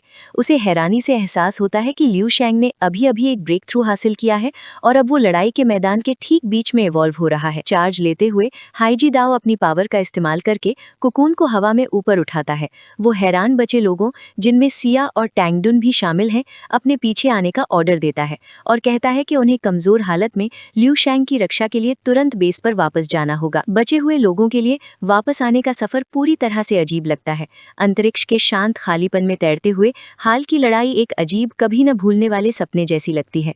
हालांकि थकी हुई और घायल लाल बालों वाली ऑफिसर जानती है कि ये सब बहुत असली था। वो सोचती है कि अगर उनकी चोटें और उनके लापता साथी न होते तो उसे यकीन करने में मुश्किल होती कि ये सब सच में हुआ था। हाईजी दाओ खालीपन से रास्ता दिखाते हुए लियू शैंग के बड़े कोकून और बाकी ग्रुप को अपनी पावर से ले जाते हैं। कुछ देर बाद वो आखिरकार अनाउंस करते हैं कि वे रुक सकते हैं क्योंकि वे अपनी मंजिल पर पहुंच गए हैं। ग्रुप एक बड़े स्ट्रक्चर के सामने रुकता है और लियू शैंग का कोकून उसके बगल में चुपचाप तैर रहा होता है। हाईजी दाओ उन्हें उनकी नई सैंक्चुरी अलग आसमान वाले बैटलफील्ड के बेस से इंट्रोड्यूस करते हैं। उनके सामने एक बड़ा फ्यूचरिस्टिक गेट खुलता है जिसमें एक बड़ा हाईटेक शहर दिखता है जो तेज और वेलकमिंग लाइट में नहाया हुआ है। राहत का एहसास बहुत ज्यादा है। सिया खुशी के मारे फूट फूट कर रोने लगती है। उसे यकीन नहीं हो रहा कि वे आखिरकार सुरक्षित हैं, जबकि बाकी लोग जश्न मना रहे हैं। हाईजी दाओ शांत रहता है और एक आवाज उसका नाम पुकारती है। सफेद यूनिफॉर्म और फ्यूचरिस्टिक वाइजर वाला आदमी उनके पास आता है। वो इज्जत से झुकता है। हाईजी दाओ का उसके मिशन से वापस आने पर स्वागत करता है। वो आदमी बचे हुए लोगों और अजीब कोकून को देखता है और मुस्कुराते हुए कहता है कि ये देखकर अच्छा लगा कि इस बार उनमें से इतने सारे लोग वापस आए हैं। हाईजी दाओ बिना समय बर्बाद किए वो तुरंत लियू शैंग के तैरते हुए कोकून के चारों ओर गार्ड तैनात करने का सख्त आदेश देता है ताकि ये पक्का हो सके कि उसका विकास हो रहा है। किसी भी हालत में उसे परेशान नहीं किया जाता। इसे संभालने के बाद हाईजी दाओ पीली रोशनी की एक लकीर में बदल जाता है और बड़े स्पेस स्टेशन के ऊपरी लेवल की ओर उड़ जाता है। वो कई मैकेनिकल गेट से तेजी से गुजरता है, एक हाई सिक्योरिटी हैंगर में घुसता है जहां दूसरे लोग उसे सलूट करते हैं जब वो उड़ता हुआ गुजरता है। आखिर में वो एक लैंडिंग प्लेटफॉर्म की ओर उतरता है जो एक बहुत बड़े बारीक नक्काशी वाले ड्रैगन के सिर के सामने बना है। वो जोर से जमीन पर उतरता है। उसका एक्सप्रेशन गंभीर और फोकस्ड होता है। प्लेटफॉर्म पर बैंगनी बालों और नुकीले कानों वाली एक महिला ऑफिसर उसका इंतजार कर रही है, जो आराम से लॉलीपॉप का मजा ले रही है। वो एक आरामदायक मुस्कान के साथ उसका स्वागत करती है और कहती है कि वो उसे इतनी जल्दी वापस देखकर हैरान है। फिर वो सीधे पूछती है कि क्या वो जल्दी वापस आ गया, क्योंकि जब तक वो वहां पहुंचा सभी रिक्रूट्स पहले ही मर चुके थे। हाईजी दाओ उसे कंफ्यूज्ड लुक देती है, उसके अजीब सवाल की वजह से नहीं, बल्कि उसके अजीब शब्दों की वजह से। वो उससे पूछता है कि उसने इस तरह की स्लैंग कहाँ से सीखी। लड़की बस हंसती है, जवाब देती है कि ये लेटेस्ट ट्रेंड है। हाईजी दाओ का एक्सप्रेशन एक बार फिर सीरियस हो जाता है। वो उसे बताता है कि रिक्रूट सेफ हैं, लेकिन एक छोटी सी घटना हुई है जिसके बारे में उसे तुरंत रिपोर्ट करना है। फिर वो पूछता है कि क्या स्टेलर सुप्रीम कमांडर अवेलेबल है। लड़की अंदर की ओर इशारा करती है, ये बताते हुए कि कमांडर अंदर है लेकिन बिजी हो सकता है। हाईजी दाओ बेसब्र होते हुए उससे तुरंत अनाउंस करने के लिए कहता है और जोर देकर कहता है कि उसकी रिपोर्ट अर्जेंट है। तभी उसके डिवाइस से एक नोटिफिकेशन की आवाज़ हाईजी दाओ का ध्यान खींचती है। वो अपनी कलाई पर होलोग्राफिक डिस्प्ले पर नजर डालता है और उसकी आंखें हैरानी से चौड़ी हो जाती हैं। वो खुद से हकलाता है, समझ नहीं पाता कि वो क्या देख रहा है। डेटा लियू शेंग के कुकून से है। उसके माथे पर ठंडा पसीना आ जाता है, क्योंकि उसे एहसास होता है कि ये अभी भी लगातार बढ़ रहा है, एक ऐसी चीज जो उसने पहले कभी नहीं देखी या सुनी भी नहीं है। उसके विचारों में बैंगनी बालों वाली लड़की माशा की वजह से रुकावट आती है, जो जोर से हाथ हिलाती है। वो उससे कहती है कि स्टेला कमांडर इंतजार कर रहा है और उसे जल्दी से अंदर जाना चाहिए। जैसे ही माशा उसे अंदर आने का इशारा करती है, बड़े बड़े सजावटी मैकेनिकल दरवाजे धीरे धीरे खुलते हैं। हाईजी दाओ एक बहुत बड़े महल जैसे हॉल में कदम रखता है। छतें बहुत ऊंची हैं और उसके कदमों की आहट उस बड़ी खाली जगह में गूंजती है। कमरे का बड़ा आकार ही यहाँ रहने वाले व्यक्ति की अविश्वसनीय अहमियत बताता है। वो आगे बढ़ता है, फिर रुकता है और सम्मान से झुकता है। अपने सामने खड़े व्यक्ति को लॉर्ड मोकुटो कहकर बुलाता है।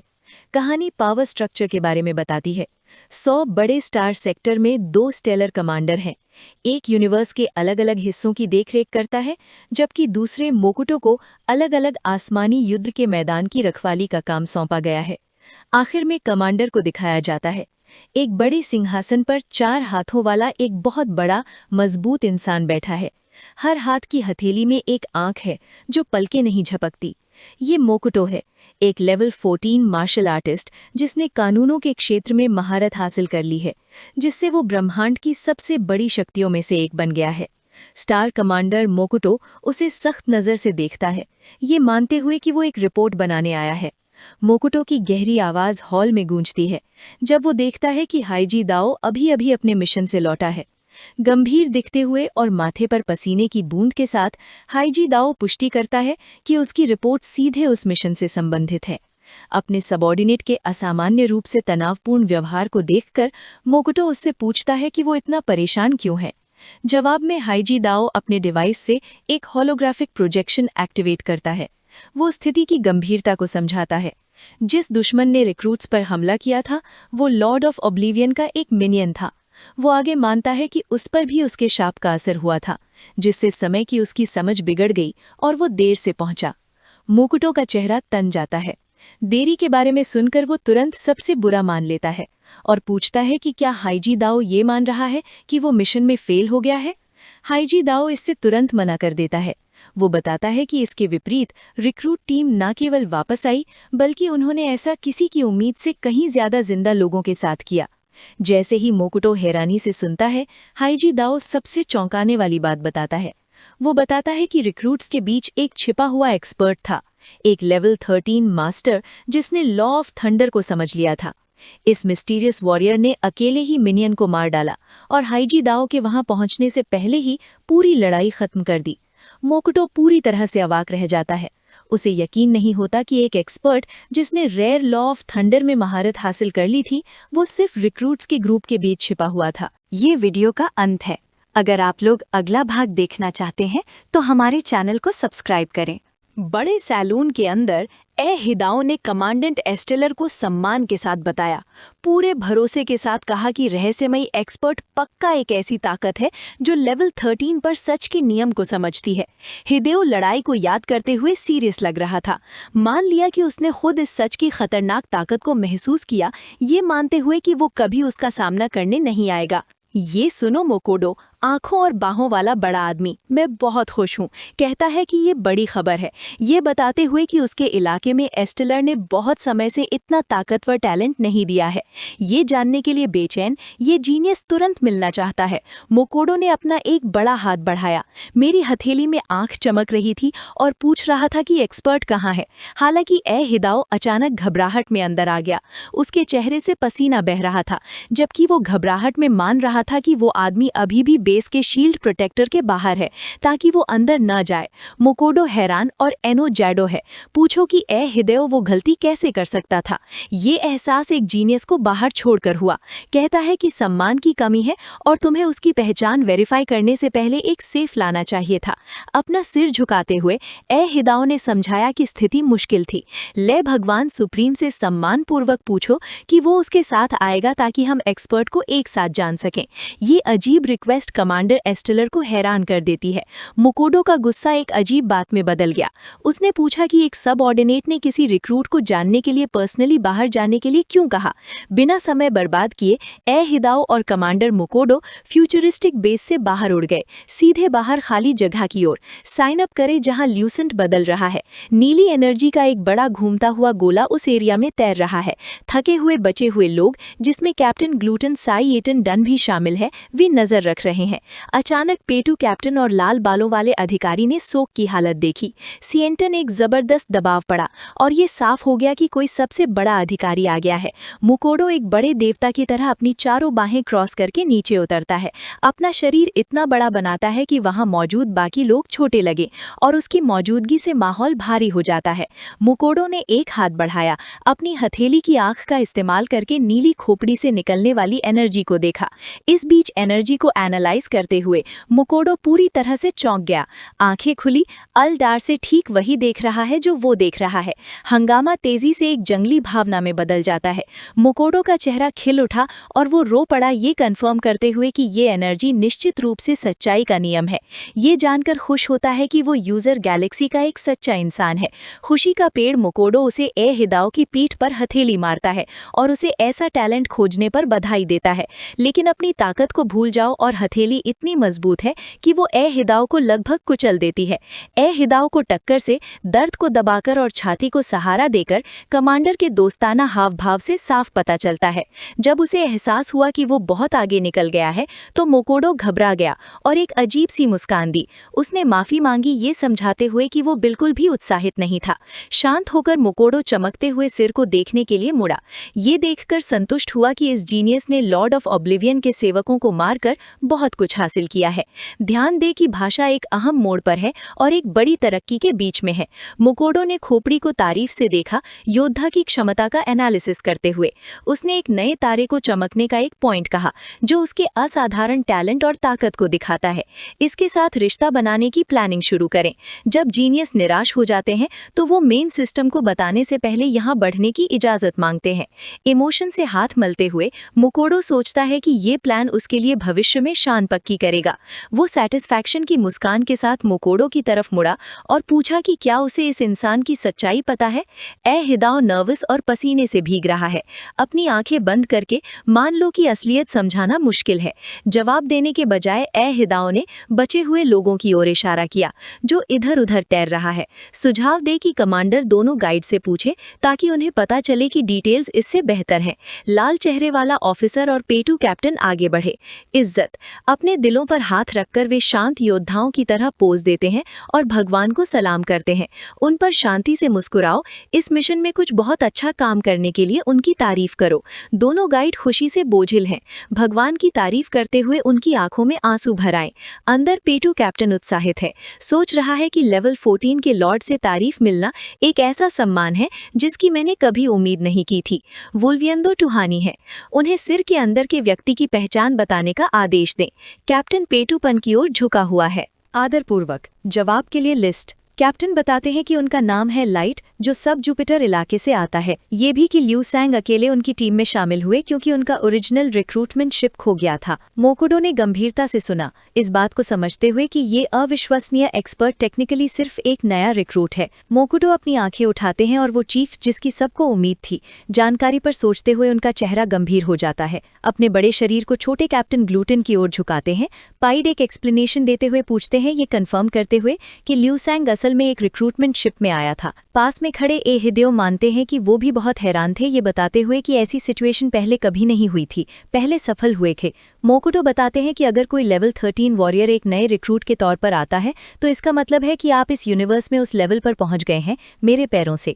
एक हाथ में चमकदार नीला सिर पकड़े हुए समझाते हैं कि इससे पता चलता है कि आपके इलाके स्टेलर ने आखिरकार लंबे समय के बाद एक असाधारण टैलेंट पैदा किया है। मोकोडो उसने अपनी दाढ़ी को छुआ, सोच रहा था कि क्या किसी ने उसे सरप्राइज देने के लिए ये प्लान किया है। कैप्टन ग्लूटन लॉर्ड सुप्रीमो को एक होलोग्राफिक टैबलेट देता है जिसमें ल्यू सैंग का ऑफिशियल डेटा दिखाया गया है। स्क्रीन के सामने सेनो के पत्ते बनाओ, जो तुमने देखा है उससे कंफ्यूज हो जाओ, पूछो कि क्या तुमने डेटा पुराना है। प्रोफाइल कहती है कि ल्यू सैंग सब जुपिटर इलाके का एक नॉड है, लेकिन बताता है कि उसका लेवल सिर्फ 11 है। मोकोडो सवाल करता है कि जब उसे टॉल पावर महसूस हो रही है तो डेटा लेवल 11 कैसे कह सकता है। घबराकर ऑफिशियल पिलेरोजा बताता है कि ये अकेली जानकारी है जो सब जुपिटर इलाके से भेजी गई है। अंदर ऑफिशियल पिंकर्टन घबरा रहा है, उसे लगता है कि हालांकि डेटा टेक्निकली सही है, असलियत ये है कि एक लेवल 11 गिरा दिया गया है। एक लेवल 13 बीस्ट, वो इसे ऊंची आवाज में कहने में बहुत धीमी थी। उससे फ्रस्ट्रेट, अगर तुम कंफ्यूज हो जाते हो तो इसे इग्नोर करने का फैसला करो, कहो कि वो खुद जांच करेगा और अपनी हथेली में आंखें खोलकर सीधे एक ल्यू सैंग को स्कैन करेगा। मोकोडो अपनी बाहें फैलाता है और सब जुपिटर इलाके के कवंडे ल्यू सैंग की पहचान वेरीफाई करने के लिए डेटाबेस की ओर चलता है।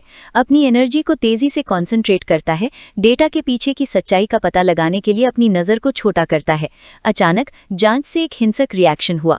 गहरे बैंगनी रंग की एनर्जी का एक बड़ा ढेर मोकोडो के शरीर में बेकाबू होकर फैल गया और उसके आसपास की जगह को साफ कर दिया। इस पछतावे ने ऑफिशियल पिलीहोजा और कैप्टन लोटन को डरा दिया। हैरानी से देखते हैं क्योंकि ताकत उन पर हावी हो जाती है। खतरे को भांपकर ए हिदेओ घबरा गया और चेतावनी देते हुए चिल्लाया, तुरंत रिएक्ट किया, मदद के लिए आगे दौड़ा। ए हिदाओ दो कांपते हुए गाइड के सामने खड़ा था। इवासा ने अपनी ताकत का इस्तेमाल उन्हें अस्त व्यस्त एनर्जी से बचाने के लिए किया, जबकि वो भगवान के लिए चिल्ला रहा था, सुप्रीमो से हिरासत में ले। चीख से मोकोडो अपनी बेहोशी से जाग जाता है। मैं कंफ्यूज होकर इधर उधर देखने लगा, बिना ये देखे कि उसने एक पल के लिए अपनी पावर पर कंट्रोल खो दिया था। ठीक होकर मोकोडो ने डार्क एनर्जी को दबाने और एरिया को शांत करने के लिए अपने हाथ मिलाए। हवा शांत हो गई, जबकि ऑफिसर पीला पड़ गया और कैप्टन ने राहत की सांस ली। दबाव से बचने के बाद ओ हिदेओ माथे से ठंडा पसीना पहुंचता है। राहत मिली कि गलती से हुआ हमला रुक गया है। मोकोडो ने अपनी छाती पर एक बड़ा हाथ रखा और माफ किया। मान लो कि मैंने जो लिया उससे मैं बहुत हैरान था और कोई भी डरा नहीं था। हालांकि ए हिदेओ बहुत कंफ्यूज्ड और अविश्वसनीय है। तुम क्या सोचते हो? ताकतवर लॉर्ड सुप्रीमो स्टेलर को इतनी आसानी से नहीं कुचलना चाहिए। ये ऐसा है जैसे एक आम योद्धा से लाख गुना ज्यादा ताकतवर दिमाग और आत्मा। ए हिदाओ सुदा सिचुएशन को एनालाइज करते हुए, मुझे हैरानी है कि मोकोडो ने ल्यू सैंग डेटा में कहां से एंट्री की जो बाहर आया। इतना असरदार कि लेवल 14 का एक्सपर्ट भी अपनी पावर से कंट्रोल खो दे। समझाने के बजाय मोकोडो ने होलोग्राफिक स्क्रोल को ए हिदाओ की तरफ उछाला, ये कहते हुए कि वो खुद आया है। ए हिदाओ ने शक से चमकीले नीले पार्चमेंट को देखा। मुझे हैरानी है कि कुछ डेटा में ऐसा क्या दिलचस्प हो सकता है जिसे सब पुराना और गलत समझते थे। हालांकि डॉक्यूमेंट को स्कैन करते समय उसका एक्सप्रेशन बदल जाता है। से कोंगेलो ए खादे अल नोतार उन डिटेल जिसने साबित किया कि मैं गलत था। ए हिदाओ ने पूरी तरह से अपना आपा खो दिया। सोक के डेटा की पूरी हालत देखो, वो अंदर से चीख रहा है क्योंकि उसे डरावना सच दिख रहा है। ल्यू सैंग सिर्फ 20 साल का है और सिर्फ 1 साल में लेवल 11 पर पहुंच गया है। ये डेटा पुराने नहीं है, ल्यू सैंग के बढ़ने की स्पीड बस बहुत ज्यादा है। ये वीडियो का अंत है। अगर आप लोग अगला भाग देखना चाहते हैं तो हमारे चैनल को सब्सक्राइब करें। मोकोडो और ए हिदाओ होलोग्राफिक स्क्रीन के सामने डरे हुए खड़े थे, अपने सामने अविश्वसनीय डेटा देख रहे थे। मोकोडो अपने सबऑर्डिनेट की ओर मुड़ा और पूछा कि क्या वो अब समझ गया है। रिक्रूट के पिछले रिकॉर्ड के बारे में उसे एक पल के लिए जो खलबली मची थी। ए हिदाओ टेक्स्ट पढ़ते हुए यकीन नहीं कर पा रहा था कि ल्यूसिन सिर्फ 21 साल का था। लेवल 11 पर पहुंच गया। कंपोज को पूरी तरह से डाला और सदमे में पूछा, इतने कम उम्र के किसी व्यक्ति में इतनी ताकत कैसे हो सकती है? अपना अतीत याद करो, ये याद करते हुए कि जब वो लेवल 11 पर पहुंचा तो उसकी उम्र लगभग 200 साल थी, जो उसके डर को दिखाता है, उसके और ल्यूसिन के बीच का अंतर। हिदाओ 100 महान स्टेलर सेक्टर के स्टैंडर्ड में सोचता है, ये देखते हुए कि पिछले 500 सालों से पहले लेवल 11 पर पहुंचना महान टैलेंट की निशानी माना जाता है। ये देखते हुए कि 100 साल से पहले ऐसा करना बहुत मुश्किल है, इस बड़े यूनिवर्स में रेत का एक कण भी कैसे मिलेगा? सुमिदो अपने ख्यालों में। हिदाओ ने अपनी दाढ़ी को छुआ, ल्यूसिन जैसे किसी के होने को समझने की कोशिश कर रहा था। हिदियो एक तुलना करता है, ओनो ट्यूरिंग का जिक्र किया, जो सैर के नाम से मशहूर है, लड़ाई के मैदान में सबसे टैलेंटेड, जिसके पास अमर लेवल की असाधारण बॉडी है। बताते हैं कि ट्यूरिंग परिवार के वारिस के तौर पर उसे सेक्टर्स में सबसे ऊंचा दर्जा मिला है और 40 साल की उम्र में लेवल 11 पर पहुंचा। मोकोडो बताता है कि ओनो जैसा टैलेंटेड इंसान इतिहास में लेवल 15 तक पहुंचने और स्टेलर सिस्टम के लॉर्ड में बदलने वाला सबसे होनहार कैंडिडेट माना जाता है। लेकिन मोकोडो के चेहरे पर कॉन्फिडेंस की मुस्कान फैल गई। हिदाओ को देखते हुए कमेंट करें कि लेजेंडरी भी उसके मुकाबले में कमज़ोर लगता है जो युवा उनका सामना करता है। नीले चमकदार सिर को देखकर मोकोडो ये नतीजा निकालता है कि ल्यूसिन के पास एक असाधारण शरीर और अमर लेवल का टैलेंट है जो गैलेक्सी के सबसे बड़े जीनियस से भी ज़्यादा मजबूत है। हिदाओ दारसा कांता पर चिल्लाते हुए कहता है कि ल्यूसिन मशहूर टैलेंटेड ओनो से 20 साल पहले उस लेवल पर पहुंच गया था, जिसका मतलब है कि उसके सफल होने की संभावना और भी ज़्यादा है। मोकोडो चमकता हुआ सिर पकड़े रहता है जबकि हिदाओ को देखता है, जबकि इस खोज की गंभीरता उनके बीच बैठी रहती है। मोकोडो के चेहरे पर एक बड़ी और कॉन्फिडेंट मुस्कान आती है। मान लीजिए कि महान स्टेलर सेक्टर के जीनियस नंबर 1 का टाइटल और स्टेलर सिस्टम के लॉर्ड का भविष्य का पद मालिक बदलने के समय हो सकता है।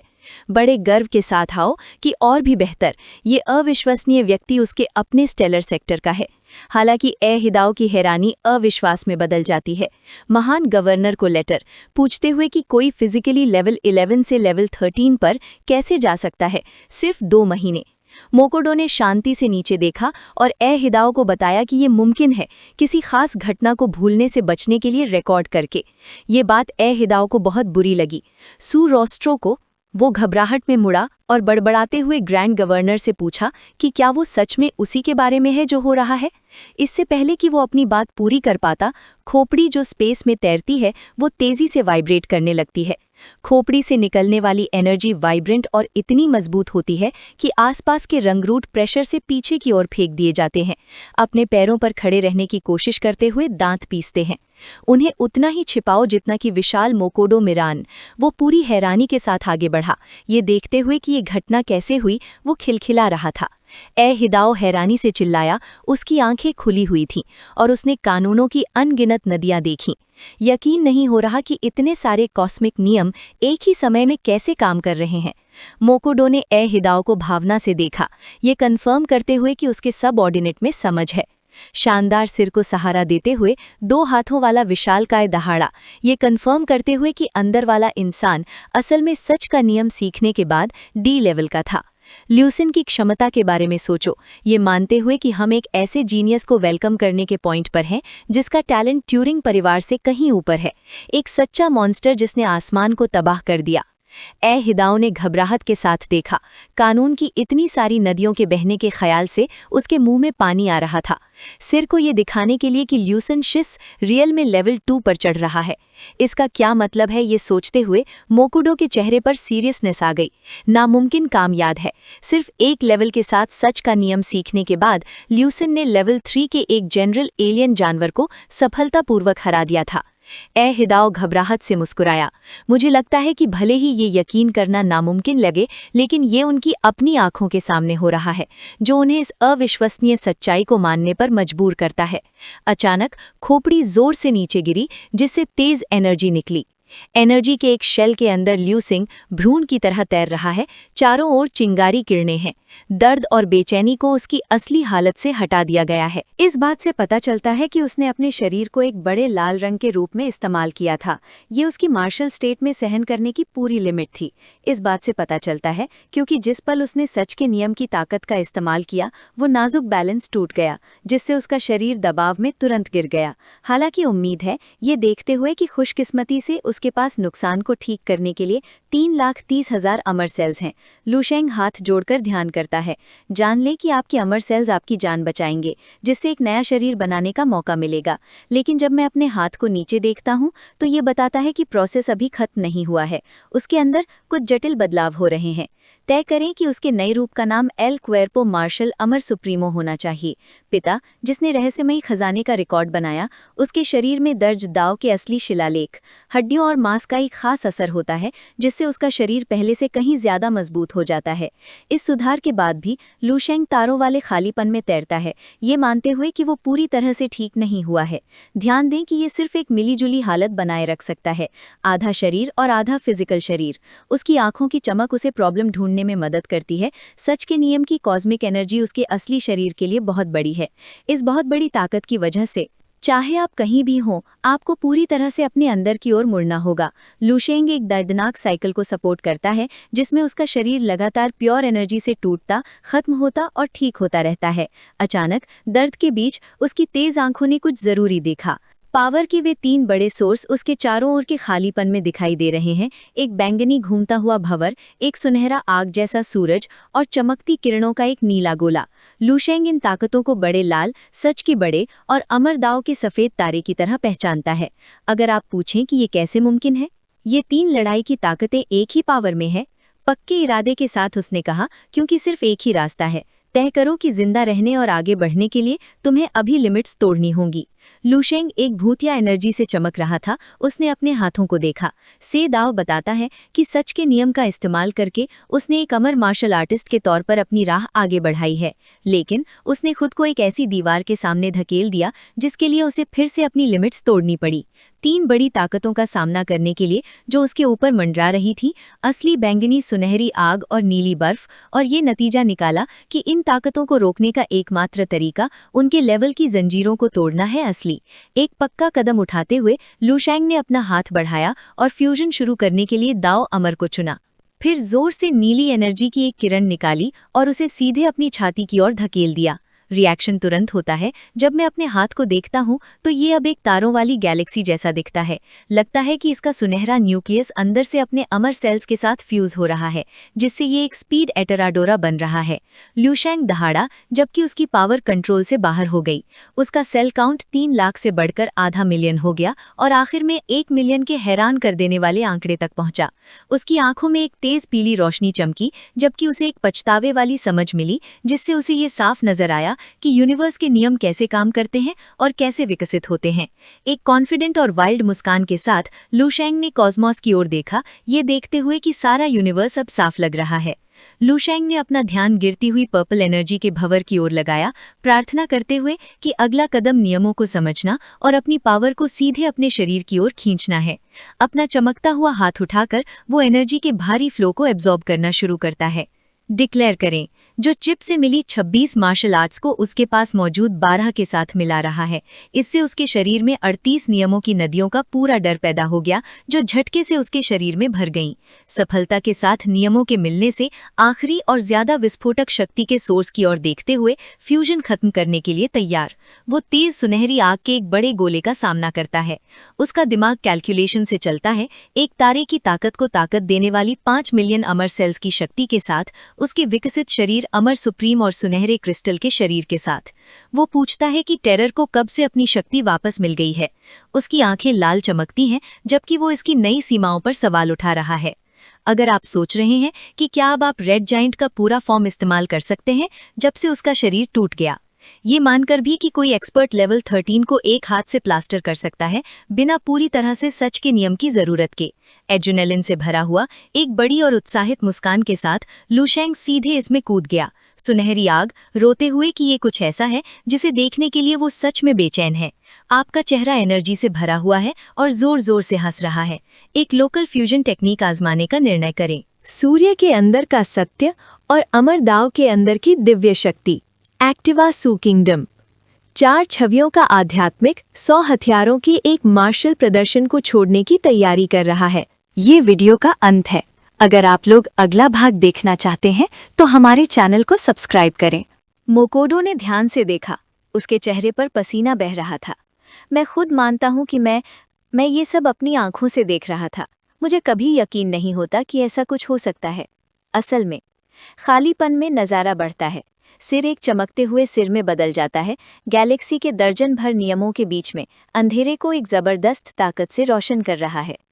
ये सीन इतना शानदार और चौंकाने वाला है कि नीचे देखने वाले सीक्विडन पैरालाइज्ड हो जाते हैं। हम एक ऐसा ऐतिहासिक पल देख रहे हैं जिसे शायद वे अपनी बाकी जिंदगी याद रखेंगे। ये घटना एक मजबूत मैग्नेटिक अट्रैक्शन पैदा करती है। जो लोग हालात के बारे में कुछ नहीं जानते वो इस अजीब चीज़ की तरफ खींचे चले आते हैं, सवाल पूछते हैं। यूनिफॉर्म पहने आदमियों के ग्रुप बेबस तैर रहे थे, खालीपन में घूर रहे थे, जबकि ज़बरदस्त दबाव उन्हें पावर के सेंटर की ओर खींच रहा था। मासा, बैंगनी बालों वाला ऑफिशियल, एक साथी आदमी के बगल में पूरी तरह से यकीन नहीं कर पा रहा था। ग्रेटा पूछ रही है कौन एक ही समय में कानून की इतनी सारी अलग अलग ताकतों को समझ पाएंगे। आसमान हरी एनर्जी से भरा है जबकि भीड़ ताकत के रूपों को गिन रही है। इस बात से हैरानी होती है कि उनके ऊपर गैलेक्टिक लाइट के कम से कम 38 अलग अलग बेल्ट दिखाई दे रहे हैं। डर के कट्टरपन वाला एक अधिकारी जो असलियत को समझने में असमर्थ है। पक्का करें कि इतिहास में ऐसा कोई योद्धा कभी नहीं हुआ जिसने 38 अलग अलग कानूनों को दिखाया हो। एक और आदमी घबराहट में चिल्लाया। इस कारनामे की तुलना ओनो के महान चमत्कार से की। ट्यूरिंग ध्यान दे कि ट्यूरिंग भी लाइट के 20 बेल्ट तक नहीं पहुंच पाया था, जिससे ये नया योद्धा नामुमकिन सा बेहतर लगता है। मान लीजिए कि ये रहस्यमयी एक्सपर्ट भ्रूण होने से ही खेती कर रहा होगा। उत्सुकता के साथ भीड़ से आगे उड़ने का आग्रह करें इस असाधारण प्राणी की पहचान को वेरीफाई करने की शक्ति के लिए। भावनाओं में बहकर एक बड़ी भीड़ सीधे नीली और हरी रोशनी में सजे भंवर की ओर इकट्ठा हो गई ताकि एक किंवदंती के जन्म को देख सके। टॉर्चर के बीच में 2 हाथों वाला बहुत बड़ा मोकोडो पहरा दे रहा है, सिर के सामने, जो अब गोल एनर्जी के बैरियर से सुरक्षित है। वहां देखो, ए हिदेओ देखता है कि कैसे बदलाव अपने सबसे बड़े पॉइंट पर पहुंचता है। मोकोडो ने तैरते हुए सिर को देखा गंभीर भाव से। मान लो कि तुमने कभी सोचा भी नहीं था कि तुम्हारा यूनिवर्स तारों भरा हो सकता है, इतने असाधारण टैलेंट वाले किसी की रोशनी से। बड़े कमांडर के सामने खड़े होकर ए हिदेओ इस स्थिति की अजीब बात पर कमेंट करो। बताओ कि लुशैंग का शुरुआती पॉइंट ही दूसरे जीनियस लोगों के लिए आखिरी मंजिल है, जो उन्हें सच में अकल्पनीय बनाता है। उन्हें देबाजो, लाल चेहरे वाले अधिकारी और पेटू कैप्टन ने देखा कि सीन कैसे सामने आया। अधिकारी पेलिरोजा स्थिति को गंभीरता से एनालिसिस करता है। मुझे खुद पर तरस आ रहा है कि लुशैंग अभी ऊपर गई है। लेवल 12 पर वो कानून की 38 ताकतों पर हावी है। ये सोचना कि लेवल 13 पर पहुंचने पर आतंकवादी कौन होंगे उसके कानून। अचानक कैप्टन ग्लूटन बीच में ही टोक देता है। घबराहट में एक चीख एक और जरूरी बात बताती है। सिग्नल की लुशैंग ने लेवल 13 का सच का एक नियम समझ लिया है। इसका मतलब है कि अगर आप और ऊपर चढ़ते हैं तो आप एक ही तरह की कानून की ताकत से सीमित नहीं रहेंगे। ये बात मोकोडो को पता चलती है, जो निराश हो जाता है। एक उलझन भरे एक्सप्रेशन के साथ अपना सिर झुका लेता है, सदमे की हालत में चिल्लाता है।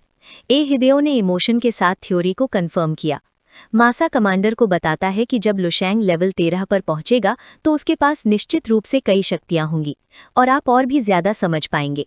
मोकोडो वहीं पड़ा देखता रहा, उसका चेहरा हैरानी से भरा हुआ था।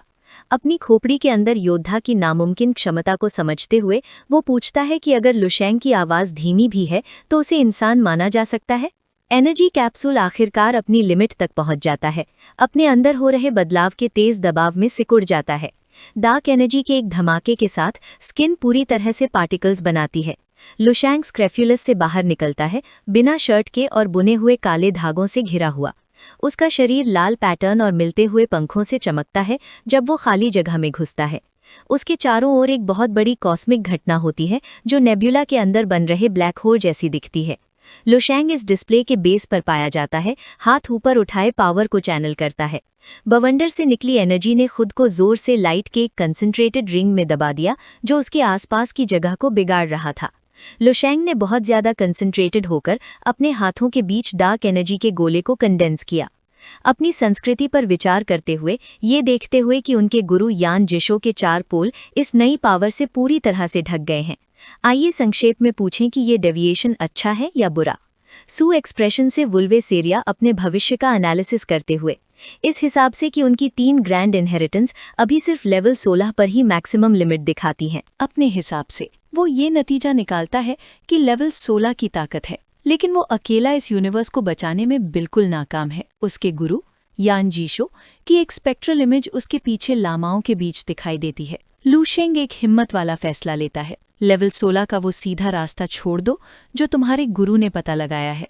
अपनी जगह अपने आइडियाज को जोड़ने और एक बिल्कुल नया मार्शल रास्ता बनाने का फैसला करो, ये मानते हुए कि यही कामयाबी पाने का एकमात्र तरीका है। एक कॉन्फिडेंट मुस्कान, लगभग शिकारी जैसी, उसके चेहरे पर फैल गई, जिससे उसे लगा कि तैयारी लगभग पूरी हो गई है। चमकती एनर्जी के बीच में खड़े होकर लुशेंग अपनी असली हालत का अंदाजा लगाओ। कंफर्म करो कि 5 ग्रहों की विरासत में मिली यादें उसकी टेक्निक लेवल 13 के टॉप पर पहुंच गई हैं और उसकी स्पिरिचुअल पावर कामयाबी से लेवल 12 के टॉप पर पहुंच गई है।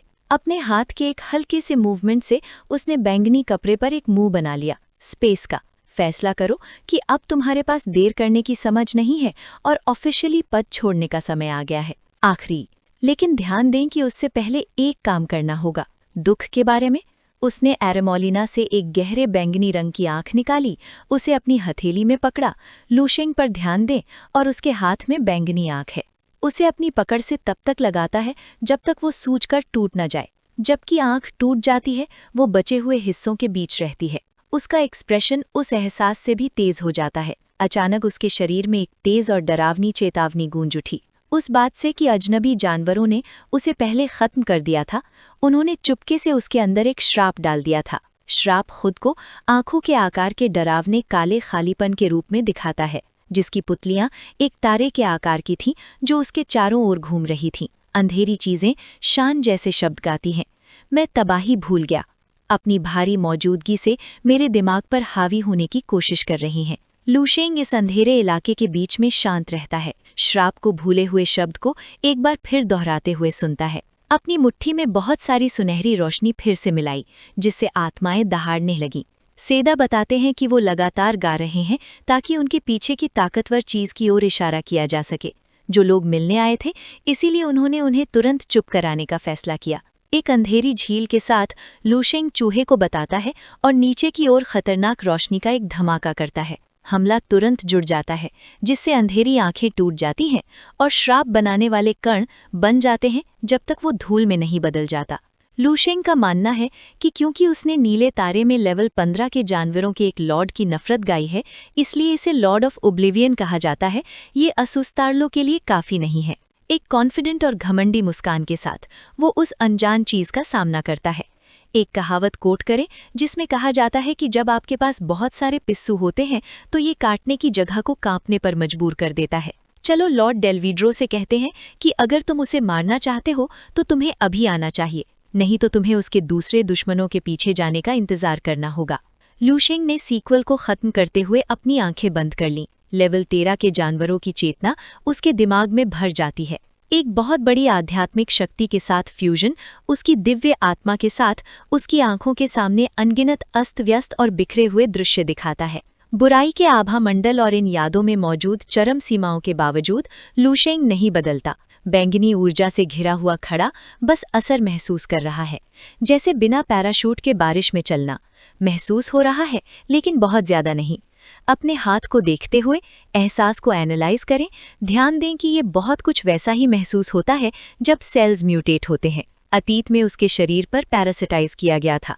ये जान पहचान उसके दिमाग में एक विचार जगाती है, इस बात से कि वो म्यूटेटेड सेल्स के क्लोन को रिमोट से कंट्रोल कर सकता है, जिसे वो अज्योर तारे में छोड़ता है ताकि उसकी स्थिति वेरीफाई कर सके। एकाग्र भाव के साथ लुशेंग ने अपनी 2 उंगलियों से अपने माथे को छुआ, जिससे यूनिवर्स में अपनी चेतना को प्रोजेक्ट करने के लिए उनका कनेक्शन एक्टिवेट हो गया। एक ही पल में उसकी आत्मा अज्योर तारे में पानी के नीचे एक गहरे माहौल में टेलीपोर्ट हो जाती है, बुलबुलों और नीले पानी के बीच दिखाई देती है। उसकी तेज आंखों ने तुरंत एक बड़ी घेराबंदी की मौजूदगी को नोटिस किया। अंधेरी गहराइयों से उठते हुए एक विशाल समुद्री राक्षस और टेंटिकल्स और कई आंखों वाला आतंक है जो लूशेंग के पूरे प्रोजेक्टेड रूप को भर देता है। लूशेंग इस जीव को देखता है और पाता है कि उसका मकसद उसके अंदर है, सीप के अंदर मोती की तरह सुरक्षित। और म्यूटेटेड सेल्स का क्लोन अब कैसा दिखता है? खुद का एक पीला और नंगा वर्जन जिसके टेंटिकल्स उसके धड़ से जुड़े हैं, जानवर की एनर्जी को लगातार सप्लाई करके। फ्लोटा अपनी दूसरी कार को देखने के लिए पास आया। लूशेंग क्लोन को एनालाइज करता है और कुछ मजेदार बातों का हिसाब देता है। ये बॉडी लेवल 12 पर पहुंच गई है। ध्यान दें कि क्लोन अपने लेवल से भी तेजी से आगे बढ़ा है। मुख्य शरीर बहुत आरामदेह जिंदगी जी रहा है। लूशेंग क्लोन के अंदर की एनर्जी को एनालाइज करता है और देखता है कि इसने बहुत ज्यादा शैडोई पहलू को बहुत अच्छे से विकसित किया है। आप ठीक हैं इस बात से कि अपने जीन में छिपी हुई सहज प्रवृत्ति का पालन करते हुए क्लोन ने तारे का रास्ता उसके हिसाब से जारी रहता है, यहाँ तक कि एक तरह के सीक्वेंस प्रिंसिपल में भी एंटर कर जाता है। हालांकि लूशेंग एक खास अंतर बताता है। इस क्लोन के अंदर का तारा गहरा बैंगनी है जिसमें गड़बड़ी और बुराई की बू आ रही है। अगर आप सोच रहे हैं कि क्या ये यूनिवर्स की साइड्स एंड शैडो को दिखाता है, ये नतीजा निकालें कि दूसरी दुनिया का मालिक सेल्स का ये क्लोन बना रहा है। बहुत सावधानी से म्यूटेट किया गया है जो विरासत में मिली यादों को गाइड तक पहुंचा रहा है। लूशेंग ने ये नतीजा निकाला कि ये पूरी तरह से सही है कि क्लोन ने नीचे दिए गए अपने हिसाब से अंधेरे तारे का रास्ता निकाला है। Tail guide. लूशेंग के चेहरे पर एक अजीब सा भाव आता है जब वो बीच बचाव करने का फैसला करता है। क्लोन को प्रोसेस को तेज करने के लिए कुछ और न्यूट्रिएंट्स देने का ऑफर देता है। लूशेंग पावर इकट्ठा करता है। लेवल 13 के जानवरों से निकलने वाली स्पिरिचुअल केओस, वो सही हिस्से जो उसके पास खुद नहीं है, वो इसका इस्तेमाल कर सकता था और इस एनर्जी को सीधे क्लोन के शरीर में डाल सकता था। रिएक्शन तुरंत होता है। म्यूटेटेड क्लोन का शरीर तेजी से फैलने लगता है, एक अजीब रूप में बदल जाता है। कियोटिक पुआस ने अपनी स्किन खुजाई जबकि एक ऑरा सीधे लेवल 13 की ओर इशारा कर रहा था। ये फैलने लगता है। अंधेरे की गहराई में क्लोन बनाने वाली एंटिटी इस ग्रोथ को महसूस करती है। कई आंखों की बड़ी मौजूदगी मनमोहक है। अच्छे लड़के को एनिमेट कर रही है और भी तेजी से बढ़ने के लिए, ताकि उसे आखिरकार खोदा जा सके और पूरी तरह से खाया जा सके। वापस लौटने के लिए पानी में लूशेंग चुपचाप जाने का फैसला करता है ताकि उसे जो पिता वाली खुशी महसूस होती है वो खराब ना हो। जानवर हमेशा अपने बेटे को खुशहाल बनाएगा। एक प्यारी सी मुस्कान के साथ वो ये सोचकर गायब हो गई कि अगली बार जब हम मिलेंगे तो इस फल को काटने का समय होगा। मैं अपने लिए रोया, चिंता के साथ उस पल का इंतजार कर रहा था जब जानवर उस जगह पर वापस आएगा और जो हुआ था उसका हिसाब देगा।